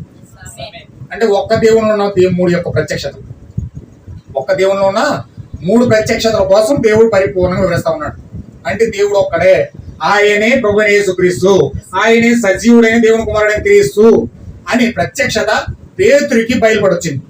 ఇది పరలోకం యొక్క బయలుపాటు, ఇది పరలోకం యొక్క బయలుపాటు. ఈ పరలోకం యొక్క బయలుపాటుని ఎవరు చెప్తున్నారు? ఆయనే. ఏమని చెప్తున్నాడంటే, పేతురు, సీమోను, బరయోనా, నీవు ధన్యుడు, పరలోకమందున్న నా తండ్రి ఈ సంగతి నీకు బయలుపరిచితేనే గాని నరులు నీకు బయలుపరచలేదు, రక్త మాంసములు కలిగిన వారు నీకు బయలుపరచబడలేదు. అనగా ఏ బైబిల్ కాలేజ్ కానీ, ఏ మనిషి కానీ, ఏ పాస్టర్ కానీ, ఏ యాజకుడు కానీ, ఏ బిషప్ కానీ నీకు నేర్పించలేదు. నీకు డైరెక్ట్ గా పరలోకం నుంచి దేవుడే ఈ ప్రత్యక్షత పంపించాడు. అంటే దేవుని యొక్క ప్రత్యక్షత వస్తే ఒక వ్యక్తికి దేవుడు ఒక్కడన్న సంగతి అర్థమవుతుంది. లేకపోతే దేవుడు ముగ్గురు అంటాడు. తండ్రి పైన ఉన్నాడు, కుమారుడు కిందకి వచ్చాడు, ఇంకో దేవుడు పరిశుద్ధాత్మ మధ్యలో తిరుగుతున్నాడు అంటాడు. హల్లెలూయా. దానిలోని బాప్టిజాలు పొందుకుంటారు, దానిలోని ఆశీర్వాదం పొందుకుంటారు. ఎంత కాదనే దాని చుట్టూ తిరుగుతుంది. ఎందుకని? వారికి ఆ రెవల్యూషన్ లేదు కనుక, దేవుడు ఆ ప్రత్యక్షత ఇవ్వలేదు కనుక, దేవుని యొక్క ప్రత్యక్షతకు వారికి సంబంధం లేదు కనుక వారు ఆ విధంగానే చెప్తారు. కానీ దేవుని యొక్క కుమారులకు కుమార్తెలకు మాత్రము దేవుడు రక్త మాంసములు బయలుపరచలేని, మనుషులకు అందలేని అధికమైన ప్రత్యక్షత దేవుడు మనుషులకు ఇస్తాడు. ఆమేన్ హల్లెలూయా. ఇప్పుడు ఈ ప్రత్యక్షత పొందుకున్న వాళ్ళు మాత్రమే ప్రకటన గ్రంథాన్ని అనుసరించడానికి, అంగీకరించడానికి వారు ధన్యులై ఉన్నారు. ఇప్పుడు పేతురు ధన్యులయ్యాడు, పరలోకం నుంచి ప్రత్యక్షత పొందుకున్నాడు కాబట్టి పేతురు ధన్యులయ్యాడు. ఇప్పుడు మీరు నేను ధన్యులవ్వాలి. మీరు ధన్యులేనా? వినుచున్న మీరు ధన్యులు, ఖచ్చితంగా మీరు ధన్యులే. ఎందుకంటే దేవుడు ఆ రివల్యూషన్ మీకు ఇస్తా ఉన్నాడు. దేవుడు ఒక్కడే అన్న సంగతి మనకు అర్థమవుతా ఉంది. మనం ముగ్గురం చెప్పట్లేదు కదండి. దేవుడు ఒక్కడే, ఆయన యెహోవాయే యేసుక్రీస్తుగా భూమి మీదకి వచ్చాడు. యెహోవాయే యేసుక్రీస్తుగా భూమి మీదకి వచ్చాడు. అంటే సజీవుడు అయిన దేవుని కుమారుడైన క్రీస్తు. దేవుని కుమారుడు అంటే యెహోవాయే యేసుక్రీస్తు అన్న మెస్సియా భూమి మీదకి వచ్చాడు. అది పేతురుకు వచ్చింది. అందుకే ఈ యొక్క రివల్యూషన్ పైన, ఈ యొక్క ప్రత్యక్షత పైన నేను సంఘాన్ని కడుతున్నాను అన్నాడు. సంఘం ఎక్కడ కట్టబడిందండి? సంఘం ఎక్కడ కట్టబడింది? దేవుడు ఒక్కడే అనే ప్రత్యక్షత పైన కట్టబడింది సంఘం. సంఘం ఎక్కడ కట్టబడిందంటే దేవుడు ఒక్కడే, ఆయనే దేవుడిగా, యెహోవాయే యేసుక్రీస్తుగా భూమి మీద ప్రత్యక్షమయ్యాడు అనే ప్రత్యక్షత తెలియజేయడమే నిజమైన సంఘం యొక్క గుర్తు. నిజ సంఘం యొక్క గుర్తు ఏంటంటే దేవుడు శరీరంలో ప్రత్యక్షమయ్యాడు, యెహోవాయే యేసుక్రీస్తుగా భూమి మీదకి వచ్చాడు అని చెప్పడమే నిజమైన సంఘం యొక్క గుర్తు. అంటే నువ్వు నిజమైన వాక్యాన్ని నమ్మావు, నిజమైన దేవుడిని నమ్మావు, నిజమైన సత్యాన్ని నమ్మావు అని చెప్పడానికి గుర్తు ఏమిటంటే, సూచన ఏమిటంటే, ప్రత్యక్షత ఏమిటంటే దేవుడు ఒక్కడే, ఆయనే శరీరధారైన వ్యక్తి. అందుకే యోహాను సువార్త, యోహాను పత్రిక 4:2 వచనంలో ఏముంటదంటే, యేసుక్రీస్తు శరీరధారి వచ్చినని ఏ ఆత్మ ఒప్పుకుంటుందో అది దేవుని సంబంధమైందని ఉంటుంది. అంటే దేవుని సంబంధమైన ఆత్మ ఏంటంటే, దేవుని సంబంధమైన ఆత్మ ఏం చెప్తుందంటే, యేసుక్రీస్తు దేవుడే శరీరధారి అయ్యాడు, వాక్యమే శరీరధారి అయింది, కృపా సత్య సంపూర్ణుడిగా మన మధ్యలో నివాసం చేసింది అని చెప్తాడు.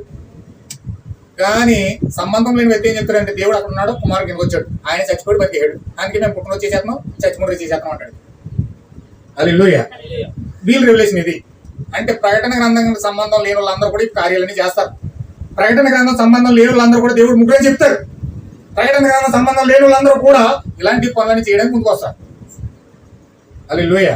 అంటే వాళ్ళకి ముగ్గురు దేవుళ్ళు అని చెప్పి ముగ్గురు నామాల్లో బాప్టిజాలు పొంది క్రిస్మస్ రోజు ఇంటి దినాలన్నీ చేస్తున్నారంటే అర్థం ఏంటంటే వాళ్ళకి రివల్యూషన్ లేదు, బయలుపాటు లేదు, దేవుడు వారికి బయలుపాటు ఇవ్వలేదు, వారు దేవుని చేత ధన్యత వారు పొందుకునే అవకాశము లేదు అని క్లియర్ గా అర్థమవుతుంది అనమాట.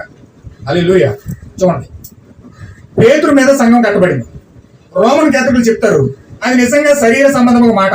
రోమన్ క్యాథలిక్ వారు చెప్పారు అది నిజంగా శరీర సంబంధం ఒక మాట. ఎంతో అస్థిరుడై ఉండి ప్రభు అయిన యేసును కాదని పైగా ఆ మాట పలుకుచు శపించుకునే ఒక మనిషిని మీద దేవుడు సంఘం ఎట్లు నిర్మించగలడు? పాపములో జన్మించిన ఏ మానవుని మీద కూడా దేవుడు తన సంఘం నిర్మించగలడు. చూడండి ఎంత ప్రశ్న, మంచి ప్రశ్న రేజ్ చేసాడు ప్రవక్త. ఎలాంటి ప్రశ్న? రోమన్ క్యాథలిక్లు ఏం చెప్తారంటే రోమన్ క్యాథలిక్లు ఇప్పుడు కూడా చెప్తారు, పోపు పెద్ద తాళం గుర్తు పెట్టుకుని పెద్ద తాళం గుర్తు ప్రజలందరికీ చూపిస్తూ దేవుడు సంఘాన్ని పేతురు మీద కట్టాడు. ఆ పేతుడికి పరలోకం తాళాలు ఇచ్చాడు. ఆ తాళాలు ఏవో కాదు, ఇవే ఈ తాళాలు అని చెప్పి అంత పెద్ద గుర్తు చూపిస్తాడు. ప్రతి సంవత్సరం కూడా క్రిస్మస్ రోజు పెద్ద గుర్తు చూపించి తాళాలు గుర్తి దేవుడు పరలోకపు తాళాలు ఇవే అని చూపెడతాడు. ఆ సంఘం పేతురు మీద కట్టబడింది. మా మొదటి పోపు పేతురే అని చెప్పుకుంటారు. మా మొదటి పోపు పేతురు గారే, ఆయన మీద దేవుడు సంఘం కట్టాడు. మేము నిజమైన అపోస్తులం అని చెప్పుకుంటారు. నిజమైన అపోస్తులిక సంఘం ఎవరిదంటే మా రోమన్ క్యాథలిక్ అని చెప్పుకుంటారు. ఎందుకంటే తాళాలకు తాళిలో ఉంటారు. 5 ద్వారాలు ఉంటాయి. నా తాళాలన్నీ 5 ద్వారాలు ఉంటాయి. మొన్న తెరిచాడు. 7 సంవత్సరాలకు ఒకసారి ద్వారాలు తెరుస్తారనమాట. ఆ పరలోక ద్వారాలు 5 ద్వారాలు ఉంటాయి. అది 5 మంటపాలకు సంబంధించింది. యెరూషలేము దేవాలయంలో ఉంటుంది అనమాట. 5 మంటపాలు ఉంటాయి. 5 మంటపాలు అంటే పరలోకపు సూచన. పరలోకపు యొక్క నిజమైన దేవుని యొక్క సన్నిధి 5 ద్వారాలు ఉంటాయి. అందుకే సొలొమోను మందిరాలు 5 తలుపులే కట్టాడు. సొలొమోను టెంపుల్లో 5 ద్వారాలు ఉంటాయి. ఈ 5 ద్వారాలు ఇప్పుడు ఎక్కడ కట్టారంటే రోమ్ లో ఉన్నాయి. పోపు యొక్క సంఘంలో ఉంటాయి. 5 ద్వారాలు తెరిచాడు. మొన్న 5 తలుపులు తెరిచాడు. మొన్న తెరిచాడు చనిపోక ముందు. నిన్న ఆదివారం చనిపోయాడు ఆయన, సోమవారం. అంతకుముందు తెరిచాడు. 5 ద్వారాలు తెరిచాడు. తాళాలన్నీ చూపించి. హల్లెలూయా. అంటే ఇవన్నీ ఏం చూపిస్తారంటే వాళ్ళందరూ కూడా పరలోకానికి సంబంధించిన వారసులు మేమే ఆ ద్వారాలు తెలిసిన వాళ్ళం, పరలోక ద్వారం తాళం చెవులు తెలిసిన వాళ్ళు మేమే అని గర్వంగా చెప్పుకుంటారు. హల్లెలూయా. అయితే వాస్తవంగా అది కాదండి. ఆ చూపించేది భౌతిక సంబంధమైన మాట అంటాడు ప్రభుత్వ. అది భౌతికంగా చూపించే ఆచారాలు, ఆ భౌతికంగా చూపించే మాట శరీర సంబంధం మాట అది. కానీ ఎంతో అస్థిరుడై ఉండి ప్రభు అయిన యేసుని క్రీస్తుని కాదని పైగా ఆ మాట పలుకుచు సప్పించుకున్న ఒక మనిషిని మీద దేవుడు సంఘాన్ని ఎట్లా కడతాడు? పేతురు నేరుగా వెళ్ళి 3.5 సంవత్సరాల పాటు తిరిగాడు. యేసుక్రీస్తు కూడా తిరిగి ఇళ్ళ చలిమంట దగ్గర కూర్చుంటే ఓ చిన్న పాప వచ్చి అడిగింది, ఏమై పేతురు, నువ్వు కూడా యేసుక్రీస్తు కూడా తిరగవు కదా, నువ్వు యేసుతో ఉన్నావు కదా అని పేతురుని అడిగితే తను చప్పించేసుకుని తను నోరంతా కొట్టేసుకుని తిట్టేసుకుని నాకు యేసుక్రీస్తుకి ఎటువంటి సంబంధం లేదు, నాకు ఆయన ఎవరో తెలీదు అని చెప్పి 3 సార్లు పొంగాడు. 3 సార్లు అబద్ధం ఆడాడు. ఏమండి, అలాంటి మాట పలుకుతూ సప్పించుకుని ఒక మనిషి మీద దేవుడు సంఘాన్ని ఎలా కడతాడు? అంటే సంఘాన్ని దేవుడు పేతురు మీద కట్టలేదు అన్న సంగతి ఇక్కడ స్పష్టంగా అర్థమవుతుంది. దేవుడు పేతురు మీద సంఘం కట్టలేదు. ఎందుకంటే ఆయనే అబద్ధికుడిగా ఉన్నాడు, ఆయనే శపించుకున్నాడు, ఆయనే దేవుడు తెలియదని వాదించుకున్నాడు. ఒక మనిషి, అలాంటి మనిషి మీద దేవుడు ఎలా సంఘాన్ని కడతాడు? నెవర్. అది కుదరదు. దేవుడు సంఘాన్ని నిర్మించలేడు. పాపంలో జన్మించిన ఏ మానవుని మీద కూడా దేవుడు సంఘాన్ని నిర్మించజాలడు. ఆ స్థలంలో దేవుడు నేలను పరిశుద్ధపరిచి అక్కడ ఏదో రాయిని పెట్టినట్టు కూడా కాదు. యేసు మీదనే సంఘాన్ని నిర్మించాడని ప్రొటెస్టెంట్లు చెప్పుకుంటారట. ప్రొటెస్టెంట్లు ఏం చెప్పుకుంటారంటే రోమన్ క్యాథలిక్ పేతురు మీద కట్టిందని చెప్తే సంఘం. ప్రొటెస్టెంట్ అంటే విడిపోయే సంఘాలు అనమాట. అంటే రోమన్ క్యాథలిక్ కాకుండా ప్రొటెస్టెంట్ అర్థం ఏంటంటే తిరుగుబాటుదారులు అనమాట. ప్రొటెస్టెంట్ అర్థం ఏంటంటే తిరుగుబాటుదారులు. ఈ యొక్క మార్టిన్ లూథర్ ఎప్పుడైతే రోమన్ క్యాథలిక్ తిరుగుబాటు చేశాడో, ఆ తిరుగుబాటు చేసి బైబిల్ పట్టుకొచ్చేసి మార్టిన్ లూథర్ కింగ్ ఎప్పుడైతే బయటకు వచ్చాడో ప్రొటెస్టెంట్ సంఘాలు లూథరన్ సంఘాలకు చేరబడ్డాయి. ఇప్పుడు అక్కడి నుంచి వాళ్ళకి ఏం పేరు పెట్టారంటే రోమన్ క్యాథలిక్ సంఘాలు ప్రొటెస్టెంట్ అని పెట్టారు. ప్రొటెస్టెంట్ అంటే అర్థం తిరుగుబాటుదారులు, అంటే మా మీద తిరుగుబాటు చేశారు అని చెప్పి. ఇంకొక మాట చెప్పాలంటే ఉన్మాదులు. ప్రొటెస్టెంట్ అంటే అర్థం ఏంటంటే ఉన్మాదులు, అంటే మార్టిన్ లూథర్ ఉన్మాది అన్నారు రోమన్ క్యాథలిక్ సంఘాలు. ఉన్మాది ప్రొటెస్టెంట్ అని చెప్పి ఆ పేరెట్టారు. వీళ్ళు ఏమన్నారంటే యేసు వాళ్ళు ఎలాగా పేతురు మీద కట్టారని చెప్పి ఆ రెవల్యూషన్ తప్పు. మనిషి మీద కట్టాడు దేవుడు, ఆయన మీద కట్టుకున్నాడు, దేవుడి మీద కట్టాడు, యేసుక్రీస్తు మీద కట్టాడని చెప్పారు. హల్లెలూయా. అయితే అది ప్రత్యక్షత ఉన్నది. అక్కడ రాయబడిన దాన్ని ఉన్నట్టుగా చదవండి. రక్త మాంసములు నీకు దీనిని బయలుపరచబడలేదు గాని నా తండ్రియే నీకు దీన్ని బయలుపరిచాడు. మరియు ఈ బండ మీద, ఈ ప్రత్యక్షత మీద, ఈ యొక్క అపోకలిప్స్ మీద నేను నా సంఘాన్ని కట్టుదును. హల్లెలూయా. దేవుడు సంఘాన్ని ఎక్కడ కట్టాడండి? అటు రోమన్ క్యాథలిక్ చెప్పినట్టు పేతురు మీద కట్టలేదు, ఇటు ప్రొటెస్టెంట్ సంఘాల మీద చెప్పినట్టు యేసుక్రీస్తు మీద కట్టలేదు. ఆయన మీద కట్టుకోలేదు, అలాగని పేతురు మీద కట్టలేదు. ఆయన ఎక్కడ కట్టాడంటే ప్రత్యక్షత మీద కట్టాడు. ఏ ప్రత్యక్షత? దేవుని కుమారుడు అయిన ప్రభు అయిన క్రీస్తు నీవే, సజీవుడు అయిన దేవుని కుమారుడు అయిన క్రీస్తు. అంటే ప్రభు అయిన యేసు క్రీస్తు అనే ప్రత్యక్షత పైన, దేవుడు ఒక్కడే అనే ప్రత్యక్షత పైన, దైవత్వం గురించిన రెవల్యూషన్ పైన దేవుడు సంఘం కట్టాడు. అంటే నువ్వు సంఘంగా కట్టబడ్డావు అంటే అర్థం ఏంటంటే నీకు దేవుడు ఒక్కడే అనే రెవల్యూషన్ బలంగా ఉంటుంది. దాన్ని ఈ కాలమే ప్రవర్తన అన్నాడు, మూలరాయి అన్నాడు. ఒక వ్యక్తికి మూలరాయి వేసాడంటే, ఒక దేవాలయం కట్టడానికి దేవుడు మూలరాయి వేసాడంటే, ఒక మందిరాన్ని కట్టడానికి దేవుడు మూలరాయి వేసాడంటే, ఆ మూలరాయి ఏదో కాదు, అది ప్రత్యక్షత, దైవత్వమును కూర్చిన ప్రత్యక్షత, దేవుడు ఒక్కడే అనే కూర్చిన ప్రత్యక్షత అన్నాడు. మూలరాయి ఏంటంటే దైవత్వం.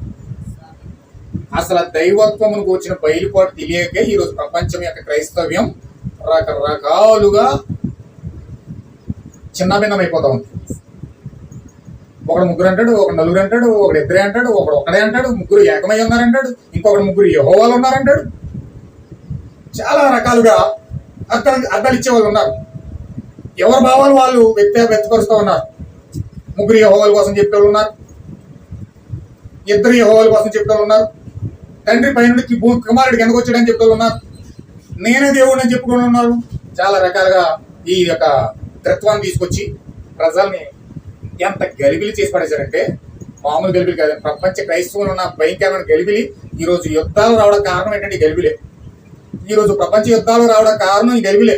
ఏ గలిబిలి అంటే దేవుడు సంఘాన్ని ఎక్కడ కట్టాడో తెలియకుండా, సంఘం కట్టబడిన స్థానంలోకి వెళ్లకుండా, ఆ యొక్క మనుషుల మీద కట్టబడిందా అని చెప్పి మనుషుల దగ్గరికి యేసుక్రీస్తు కట్టబడిందని చెప్పేసి ఏదో నామకార్థంగా సంఘాలకి వెళ్ళి రకరకాలుగా దైవత్వాన్ని పొందుకోలేని స్థితిలో ఉన్నారు. కాబట్టి ఈ రోజు అనేక రకాలుగా ప్రపంచం చిన్నభిన్నమైపోతా ఉంది. చూడండి, ఇప్పుడు ప్రత్యక్షత మీద సంఘం నిర్మించబడి ఉన్నది. యెహోవా ఇలాగ సెలవిచ్చుచున్నాడు మీద సంఘం నిర్మించబడి ఉన్నది. సంఘం ఎక్కడ నిర్మించబడి ఉందండి? అందుకే ఈ కాలంలో ప్రవక్త వచ్చి అన్నాడు, ప్రతి కాలంలో కూడా ప్రతి ప్రవక్త వచ్చి ఉన్నాడు, దస్ సై ద లార్డ్, యెహోవా ఇలాగ సెలవిస్తా ఉన్నాడు. ప్రతి ప్రవక్త వచ్చి మాట్లాడింది. ప్రతి ప్రవక్త వచ్చి మాట్లాడుతుంది ఏంటంటే యెహోవా ఇలాగ సెలవిస్తా ఉన్నాడు. నీకు కూడా ప్రత్యక్షత వస్తే, నువ్వు కూడా ప్రత్యక్షత పొందుకుంటే, బయలుపాటు పొందుకుంటే, దేవుని యొక్క బయలుపాటు నీకుంటే, నీ మాటగా చెప్పగానే నువ్వు ఖచ్చితంగా నువ్వు పలుకుతావు, యెహోవా ఇలాగ సెలవిస్తా ఉన్నాడు. దస్ సై ద లార్డ్ అంటావు. నాతో దేవుడు ఇలా చెప్పాడండి, దస్ సై ద లార్డ్. ఇది ప్రభు పలికే మాట. ఇది బైబిల్లో ఉంది.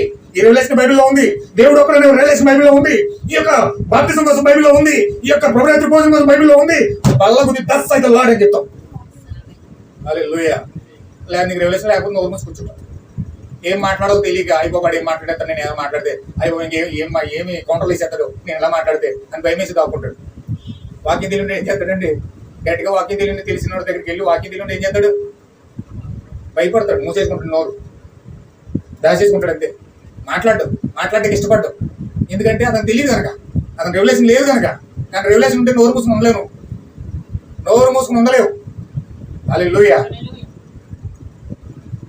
ఎందుకు నోరు మూసుకుని ఉండలేవంటే నీలో ఉన్న బయలుపాటు అది, నీలో ఉన్న రెవల్యూషన్ అది. యానో ఆ గ్రంథాన్ని తినే అన్నాడు, తినేసాడు. తిన్నప్పుడేమో బాగా తీగ ఉంది, వెళ్ళాకేమో లోపల చేదైపోయింది. ఏంటో చేదంటే ఇప్పుడు లోన వెళ్ళి బయటకు రావాలి, లోనకి వెళ్ళింది బయటికి రావాలి, ప్రవేశించాలి. దేశం కోసం, సిద్ధాంతాల కోసం, భయంకరమైన కఠినమైన ఆచారాల కోసం, సాంప్రదాయాల కోసం మాట్లాడి ప్రభు యొక్క ఆత్మలు విడిపించాలి. అప్పుడు దాకా నీ కడుపులో ఉన్న చేదు ఊరుకోలేదు, వాంటింగ్లు అయిపోతాయి. కడుపులో చేదు ఏమి వచ్చిందని ఏమవుతుంది? వికారం వచ్చారు, వాంటింగ్లు అయిపోతాయి. ఇప్పుడు ఈ గ్రంథం కనుక తింటే నీకు వాంటింగ్స్ అయిపోతాయి, వికారం వచ్చారు, రకరకాలుగా ఇబ్బంది పడతావు. అందుకే పౌలు అంటాడు, నేను సువార్తను ప్రకటించకపోతే నాకు శ్రమ. ఏమన్నాడండి? ఎందుకన్నాడు? తినేహాడు పులుగా గ్రంథం. శ్రమలు రాకపోతే ఏమవుతాయి? గ్రంథం పులుగా తినేహాడు. ఇప్పుడు ఖచ్చితంగా మన గ్రంథం తింటే మనం కూడా ఆ వాక్యాన్ని ఇతరులకు పంచుకోకుండా ఉండలేము. ఎందుకంటే ప్రవచించని అగత్యమనే దేశముల కోసం, సిద్ధాంతాల కోసం, ఆచారాల కోసం నువ్వు చెప్పకపోతే, ఇది తప్పయ్యా, నువ్వు చేస్తున్న పద్ధతి కరెక్ట్ కాదయ్యా, నువ్వు అందులో బయటకు రావాలయ్యా అని చెప్పి నువ్వు సువార్త ప్రకటించకపోతే నీకు శ్రమ. ఈ గ్రంథం చదివితే నీకు శ్రమ. ఎందుకు నువ్వు చెప్పాలి? ఈ గ్రంథం చదివితే ఖచ్చితంగా నోరు మోసుకొని ఉండలేవు. ఆ గ్రంథం నిన్ను అలా చేస్తుంది. హల్లెలూయా. ఈ గ్రంథం అలా చేస్తుందండి. ఆ గ్రంథం యొక్క పొట్టది. తిన్నప్పుడు బాగా, చదివినప్పుడు బాగా తెలియగానే ఉంటుంది, చదివినప్పుడు బాగా చదివేస్తాం. కానీ దాన్ని అనుభవించి ఆ యొక్క నిజమైన అభిషేకం వచ్చేటప్పటికి మన పరిస్థితి ఉంటుందండి, మామూలుగా ఉండదంటాం. అందుకే సువార్త బోధించకుండా, ఒక వ్యక్తికి వాక్యం చెప్పకుండా మన హృదయాలు ఉండలేవు, అణిగి మనకి ఉండలేవు. అంత విపరీతమైన ఒక రకమైన రగులుతున్న మంట. ఏమంటారండి ఇంగ్లీష్లో? దాన్ని బర్నింగ్ డిజైర్ అంటారు. అంటే రగులుతున్న కోరిక అంటారు, బర్నింగ్ డిజైర్. లోపల మండిపోతుందంట మంట. వాక్యం చెప్పాలి, ఒక ఆత్మ విడిపించాలి. ఏదో విధంగా దేవుని యొక్క రాజ్యంలో ఆత్మను తీసుకురావాలి. అయ్యో నశించిపోతున్నాడు, అగ్నిలో కాలిపోతున్నాడు, ఆ పాపంలో ముగ్గిపోతున్నాడు, సిద్ధాంతం నలిగిపోతున్నాడు, అయ్యో ఆ వ్యక్తిని విడిపించాలి, ఆ వ్యక్తిని రక్షించాలి అని ఒక తపన హృదయంలో మలమల మండుతుంది. పరిశుద్ధాత్మ పొందుకొని గ్రంథం చదివినోడికి మంట ఉంటుంది. లేకపోతే ఆదివారం వెళ్ళి మరలా ఆదివారం వచ్చేటప్పటికి వారం అంతా గడిచిపోతుంది, కానీ ఏం గుర్తుండదు. రోజులు గడిచిపోతూ ఉంటాయి, కాలం వెళ్ళిపోతూ ఉంటుంది, మన పని మనం చేసుకుంటూ పోతూ ఉంటాం. అంతే, కాలంతో పాటు మనం నడుచుకుంటూ వెళ్ళిపోతాం, కానీ ఏమీ కూడా దేవుని గురించి బాధ్యత తీసుకోలేము. ఎందుకంటే ఈ గ్రంథంతో మనకు సంబంధం లేదు అన్నట్టుగా మనం ఉంటాం. కానీ చదివమంటే మాత్రం ఇది తినంగా ఉంచదు, మనల్ని మాత్రం సరిగా ఉండనివ్వదు ఈ గ్రంథం. అంటే అంత అభిషేకం ఇందులో ఉంది. ఈ పక్షిరాజు అభిషేకం అండి. కింద కోళ్ళగా భూమి మీద నడిచే గ్రంథం కాదు ఇది. ఈ గ్రంథమే పక్షిరాజు. అంటే పక్షిరాజు అంటే ఇది ఎలాగుంటది అంటే, పక్షిరాజు యొక్క తత్వం దేవుడు వివరిస్తున్నాడు. ఎలాగంటే పక్షిరాజు అంట ఆకాశ మధ్యలో ఎగురుతూ ఉంటదట. అక్కడ ఒత్తిడి ఎంత ఉంటదంటే, మామూలు పక్షి ఎలిగిందంటే ఏకలు ఊడిపోయి ఎక్కడ పడతాదో కూడా తెలియదట. అంత భయంకరంగా ఒత్తిడి ఉంటదట మధ్యలో. వేడి, ఈ భూమి మీద వేడికి మనం తట్టుకోలేకపోతున్నాం. సూర్యుడు ఎంత దూరంలో ఉన్నాడు, సూర్యుడు దగ్గర కంటే వేడి ఎలా ఉంటదండి? వేడి ఎలా ఉంటుంది? పక్షిరాజు అక్కడ ఎగురుతుంది. ఆ తుఫానులకి, ఆ ప్రళయాలకి, ఆ మేఘాలను అన్ని తోసుకుని ఆ యొక్క అంతరిక్షంలో పర్వతాల మధ్యలో ఎగురుతూ ఉంటే దానికి అలా ఎగరడం ఇష్టం అంట. ఆ ఒత్తిడిలో ప్రయాణించడం ఇష్టం అంట దానికి. ఆ ఒత్తిడి లేకపోతే ప్రయాణం చేయలేదు. నిజమైన పక్షిరాజు నువ్వు అయితే నీవు ఒత్తిడికి ఎదురెళ్తావు. చేపలు చూడండి, ఎప్పుడు కూడా నీటి ప్రవాహానికి ఎదురొస్తే దానికి ఎదురెత్తాయి.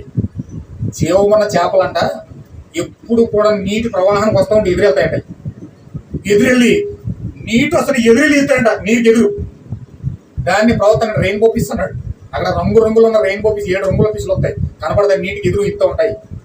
అంటే పక్షిరాజు తుఫాన్లకు ఎదురెళ్తాయి, చేపలు ఎదురు ఇస్తాయి. ఇప్పుడు నిజమైన పరిశుద్ధాత్మ 7 ముద్రల అభిషేకం కనుక, ఏకలేక పక్షిరాజుకి అభిషేకం కనుక మనలోకి వస్తే, ఈ గ్రంథంతో మనకి అభిషేకం మన మీద పనిచేస్తే మరి మన పరిస్థితి ఎలా ఉంటుంది? చెప్పండి ఒకసారి. నువ్వు ఎప్పుడు ఎదురెత్తావు? భయపడు శ్రమలకి, కష్టాలకి. అయ్యి బాబు తుఫాను వచ్చేస్తుంది బాబు, అయ్యి బాబు నీరు ఎదురు వచ్చేస్తుంది బాబు, అయ్యి బాబు ప్రళయాలు వచ్చేస్తున్నాయి, కష్టాలు వచ్చేస్తున్నాయి బాబు, ఆర్థిక ఇబ్బందులు వచ్చేస్తున్నాయి బాబు, అయ్యి బాబు శ్రమలు వచ్చేస్తున్నాయి బాబు, అయ్యి బాబు రోగులు వచ్చేస్తున్నాయి బాబు. అలా పారిపోయేది ఎవరంటే గ్రంథానికి వాళ్ళకి సంబంధం లేదు. హల్లెలూయా. గ్రంథానికి దీనికి సంబంధం లేని పారిపోతారు. కానీ గ్రంథానికి దీనికి సంబంధం ఉంటే పక్షిరాజుకి అభిషేకం కనుక నీలోకి వస్తే ఎదురెత్తం మొదలెడతాం. సువార్త చేయకుండా నీ నోరు మౌనంగా ఉండదు. హల్లెలూయా. ఈ అభిషేకం అటువంటిది. ఈ అభిషేకం ఖచ్చితంగా మీరు పొందుకుని తీరాలి. ఎందుకంటే దేవుని యొక్క అభిషేకం పరలోకం నుంచి వచ్చిన అభిషేకం ఇది. హల్లెలూయా. అభిషేకాన్ని ఎప్పుడైతే పేతురు పొందుకున్నాడో మౌనంగా ఉండలేకపోయాడు. అభిషేకాన్ని ఎప్పుడైతే పేతురు పొందుకున్నాడో మౌనంగా ఉండలేకపోయాడు. ప్రభువా, యేసయ్యా, నాకు రెవల్యూషన్ వచ్చింది. I got revolution. నేను పొందుకున్నాను రెవల్యూషన్. ఏం పొందుకున్నావు పేతురు? నీ రెవల్యూషన్ ఏంటి? నీవేమై ఉన్నావు నాకు తెలిసింది. నువ్వేమై ఉన్నావు నాకు అర్థమైపోయింది. నువ్వెవరో కాదు, సజీవుడు అయిన దేవుని కుమారుడు అని క్రీస్తువి. ఆమేన్. హల్లెలూయా. నీవే ఒక్క దేవుడే, ప్రభువు యేసుక్రీస్తే, యెహోవాయే యేసుక్రీస్తు భూమి మీద ప్రత్యక్షమయ్యి నీకు నాకు రెవల్యూషన్ ఇస్తా ఉన్నాడు ఆయన. హల్లెలూయా. దేవుడు నాకు మహిమ కలుగును గాక. చూడండి, దేవునికి సరైన బలి అర్పించవలసి ఉన్నాయి. ఏమి చేయవలనో హేబేలుకి ఎట్లు తెలియను? విశ్వాసమును బట్టి అతడు రక్తపు ప్రత్యక్షతను పొంది ఉన్నాడు. కయ్యేనుకు అటువంటి ప్రత్యక్షత దొరకలేదు. హల్లెలూయా. వింటున్నారా? అందరూ ఆమేన్ చెప్పండి ఒకసారి. ఆమేన్. చూడండి, చదివి నేను 2 పేరాలు చదివి నేను ముగిస్తాను. ఇంకా 1 గంట అవ్వలేదు. ఇంకా 8 నిమిషాలు ఉంది. ఈ 8 నిమిషాన్ని వాడుకుని ముగిస్తాను. జాగ్రత్త మీద పట్టుకోండి. పేతురుకు ప్రత్యక్షత వచ్చింది. దేవుడు చెప్పలేదు నేనేమై ఉన్నాను, నేనే బాబు తండ్రిని, కుమారుని, పరిశుద్ధాత్మని, పరలోకం నుంచి వచ్చాను, నా రెవల్యూషన్ ఇది, మీరు పొందుకోండి అని యేసుక్రీస్తు ఏమి ప్రత్యక్షత తెరిచి పేతురుకి ఇవ్వలేదండి. మరి పేతురుకి ఎలా వచ్చింది? అది ప్రత్యక్షత అంటే. ఏమన్నా అర్థమవుతుందండి? ప్రత్యక్షత అంటే అది నీకు తెలియబడింది, నీ ఎదురుగా చెప్పలేనిది కూడా దేవుడు బయటకు వస్తాడు. పేతురు గారికి ఏమి యేసుక్రీస్తు ఎక్స్ప్లెయిన్ చేయలేడు. ఎక్స్ప్లెయిన్ చేశాడండి? ఏమి ఎక్స్ప్లెయిన్ చేయలేదు. అయ్యా, నేను యెహోవాను, ఇదిగో యేసుక్రీస్తుగా భూమికి వచ్చాను, తర్వాత కాలంలో పరిశుద్ధాత్మకు వస్తాను, నేనే 3 కాలాల్లో 3 రూపాయలు ధరించి వస్తున్నాను అని కొచ్చట పెట్టి పేతురు గారు పాఠం చెప్పినట్టు ఏం చెప్పలేదు. అది బైబిల్ క్లాస్ అవుతుంది అలా చెప్తే. బైబిల్ స్టడీ అవుతుంది. అలా చెప్పలేదు యేసుక్రీస్తు. యేసుక్రీస్తు చెప్పకుండానే ప్రత్యక్షత పొందుకున్నాడు పేతురు గారు. ఏమైనా హల్లెలూయా. ఇక్కడ ఇంకొక మాట చెప్తున్నాడు చూడండి. దేవునికి సరైన బలి అర్పించవాలని ఏమి చేయవలను ఏ బలికి ఎట్లు తెలియను. విశ్వాసం బట్టి రక్తపు ప్రత్యక్షత పొందుకున్నాడు. కయ్యేటువంటి ప్రత్యక్షత దొరకలేదు. అతనికి ఆజ్ఞ ఉన్నా గానీ పొందలేకపోయాడు. కాబట్టి అతడు సరి అయిన అర్పణను అర్పించలేకపోయాడు. దేవుని నుండి వచ్చిన ఆ ప్రత్యక్షతయే ఆ భేదమును కలుగు చేసి మరియు హేబేలుకు నిత్య జీవనిచ్చింది. నీవు సంఘ కాపరి చెప్పిన దాన్ని స్వీకరించవచ్చు, లేక సెమినరీ బోధించిన దాన్ని తీసుకొనవచ్చు. నిన్ను ఒప్పింప చేయ వ్యక్తిత్వంలో దానిని నువ్వు బోధించవచ్చు. కానీ యేసు క్రీస్తే ఉన్నాడనియు నిన్ను పవిత్రపరిచినది రక్తమేననియు దేవుడే నీ రక్షకుడనియు దేవుడు బయలుపరచు వరకు నువ్వెన్నడూ నిత్య జీవమును పొందలేవు. ఏమ్మా హల్లెలూయా. దేవుడు ఇక్కడ ప్రవక్త ఎంత మాట అనడం అంటే ఫస్ట్ నుంచి కూడా ఇదే మాట బల్లగుద్ది మరి చెప్తున్నాను. నేను అందుకే చెప్తున్నాను. ఎందుకు ఇంత బల్లగుద్ది చెప్తున్నానంటే అదే మాట ప్రవక్త వాడుతున్నాడు చూడండి. నాకు తెలియకుండా ఈ మాట వాడుతున్నాను, ఎక్కువసార్లు వాడాను. కానీ ఈ మాట ప్రవక్త ఇక్కడ మాట్లాడుతున్నాడు చూడండి. నాకు చాలా ఆనందంగా ఉంది ఈ రోజు. ఆ చెప్పిన మాట ఈ రోజు మాట్లాడుతూ ఉన్నాడు ఆయన. చూడండి, నిన్ను ఒప్పింప చేయు, నీవు నీ సంఘ కాపరి చెప్పిన దాన్ని స్వీకరించవచ్చు. పాస్టర్ అంతా చాలా మందిని పాస్టర్ చెప్పిన దాన్ని స్వీకరించవచ్చు, లేక సెమినరీ బోధించిన దాన్ని కూడా తీసుకోవచ్చు బైబిల్ క్లాసుకి వెళ్ళి, లేక నిన్ను ఒప్పింప చేయు వ్యక్తిత్వంలో దాన్ని నీకు బోధించవచ్చు. లేకపోతే సెమినరీకి వెళ్ళరు, పాస్టర్ దగ్గర అంటారు. కొంతమంది బుక్కులు చదివి నేర్చేసుకుంటారు. కొంతమంది బుక్కులు చదివే కొన్ని విషయాలు నేర్చుకుంటారు. పాస్టర్ మాట వినరు, ఇటు సెమినరీ మాట వినరు, బుక్కులు చదివే కొన్ని విషయాలు నేర్చుకుంటారు. కానీ నీ వ్యక్తిత్వంలో కొన్ని విషయాలు అలా నేర్చుకోవచ్చు, నీ వ్యక్తిత్వాన్ని బట్టి. కానీ యేసు క్రీస్తు ఉన్నాడని, నిన్ను పవిత్రపరిచినది రక్తమేనని, నీ దేవుడే నిన్ను రక్షించునని, ఆయన నీ యొక్క రక్షకుడని దేవుడు బయలుపరిచే వరకు నువ్వెన్నడూ నిత్య జీవమును పొందలేవు. ఇది ప్రత్యక్షత. అంటే ఆయనే వచ్చి నేరుగా నీకు బయలుపట్టించే వరకు నువ్వు ఎన్ని పుస్తకాలు చదివినా, ఎంతమంది సంఘ కాపులు కలిసినా, ఎన్ని చర్చలు తిరిగినా, ఎన్ని వ్యక్తిత్వముల ద్వారా నువ్వు అన్ని ఆలోచనలు కలిగి నువ్వు జ్ఞానము, నువ్వు తెలివిని, ఆ వివేకం అంతా బుర్రనిండా సంపాదించుకుని నేను తెలివైన ఉన్నాను చూపించుకున్నా, ఏది కలిగినా దేవుడే వచ్చి నేరుగా నేను కలిసి నీ ప్రత్యక్షత అవ్వకపోతే నీకు నిత్య జీవం పొందలేవట. ఏమే నువ్వు ప్రత్యక్షత అంటే అర్థం ఏంటంటే, ఇంకా డీపీలెట్ అవుతా, ఆ ప్రత్యక్షత అంటే అర్థం ఏంటంటే నిత్య జీవం నువ్వు పొందుకోవడం. ఏంటండి ప్రత్యక్షత అనగా అర్థం ఏంటంటే నిత్య జీవం పొందుకోవడం. అందుకే లవోదిక సంఘ కాలంలో దేవుడు ఒక వాగ్దానం చేశాడు మనకి. ఈ చివరి కాలంలో లవోదిక సంఘానికి ఒక వాగ్దానం చేశాడు. ఏమోనంటే, నీకు జీవవృక్ష ఫలములను భుజింపనిస్తున్నాడు. ఏంటండి అది? లవోదిక సంఘానికి దేవుడు చేసిన వాగ్దానం ఏమిటంటే జీవవృక్ష ఫలాలు. ఏదైనా తోటలో ఏ జీవవృక్ష ఫలం అయితే తినకుండా ఏదైనా తోటలో నుంచి ఆదాముని ఎవరిని బయటకు గెంటేశాడో, కట్ట జోలలతో దూతలతో దాన్ని అడ్డుగా పెట్టాడో, దేవుడు మనిషి కుమారుడిగా 2000 సంవత్సరాల క్రితం వచ్చి ఆ యొక్క ఏదైనా తోటలో ప్రవేశించి ఆ కట్ట జ్వాలలో ఆయన బలైపోయి ఆ దూతల చేత నరకబడి ఆయన వెళ్ళి ఆ జీవవృక్ష ఫలాన్ని తీసుకొచ్చి సంఘానికి ఇస్తున్నాడు. ఆమేన్ హల్లెలూయా. ఇప్పుడు మనకి ఇవ్వబడిన వాగ్దానం ఏంటండి? జీవవృక్ష ఫలాలు ఇస్తున్నాడు. అదే ప్రత్యక్షత. ఇప్పుడు జీవవృక్ష ఫలాలు తినడమే. ఏదైనా తోటలో ఆదాము అవ్వ తినకుండా వచ్చేసిన ఆ జీవవృక్ష ఫలాలను దేవుడు తిరిగి మనకి ఇస్తున్నాడు. దాన్ని పొందుకోవడమే ప్రత్యక్షత. అంటే నువ్వు ప్రత్యక్షత పొందుకున్నావు అంటే ఏదైనా తోటలో జీవవృక్ష ఫలాన్ని తిన్నావు అనమాట. ఆ జీవవృక్ష ఫలాన్ని ఎప్పుడైతే తిన్నావు నీకు మరణం లేదు, నిత్య జీవనిలోకి వచ్చింది. జీవం ఎప్పుడైతే నీలోకి వచ్చిందో ఇక నిన్ను మరణము తాకజాలదు. నాకు నిజంగా గొంతులే అనిపిస్తున్నాడు. ఆమేన్ హల్లెలూయా. జీవవృక్ష ఫలాన్ని నువ్వు తిన్నప్పుడు నిన్ను మరణం ఎలా ముట్టుకుంటుంది? అందుకే అక్షయతను ధరించుకొని నువ్వు అక్షయ శరీరాన్ని పొందుకుని మధ్యాకాశంలో ఎగిరిపోతావు. మరణాన్ని నీ జీవం పొందుకున్న జీవం మింగేస్తుంది. నువ్వు పొందుకున్న జీవము, నువ్వు పొందుకున్న ప్రత్యక్షత మింగేస్తుంది. మరణాన్ని మింగే ఆయుధం ఏంటంటే నీవు ప్రత్యక్షత పొందుకోవడం. హల్లెలూయా. అందుకే ప్రత్యక్షత అంటే ఒళ్ళు ఎందుకు మండిపోతుందా సాతానికి అనుకున్నాను. ఎందుకు సాతానికి ఒళ్ళు ఎందుకు మండిపోతుందంటే మరణం ఆడు పేరేంటండి? మరణం. నువ్వు ఆ మరణాన్ని మింగేస్తున్నావు అంటే సాతాన్ని మింగేస్తున్నావు. నువ్వు సాతాన్ని మింగేసి ఎంత శక్తి నీలోకి వస్తుంది. దేని ద్వారా? ప్రత్యక్షత ద్వారా. చాలా మంది చెప్తారు పూర్ణమి రోజునంట, మరి పౌర్ణమి అమావాస్య ఎప్పుడైనా చంద్రుడు పామును మింగేస్తాడు, పాము చంద్రగ్రహణం రోజుని పాము చంద్రుడు మింగేస్తాడు అని ఒక ఉంటుంది క్యాలెండర్లో, పంచాంగం. చంద్రగ్రహణం జరుగుతున్నప్పుడు ఏం జరుగుతుందండి? పాము చంద్రుడు మింగేస్తాడు. అది చంద్రగ్రహణం. కానీ చంద్రగ్రహణం కాదు, ఇప్పుడు జరిగే సంఘానికి సూర్యోదయం జరుగుతుంది.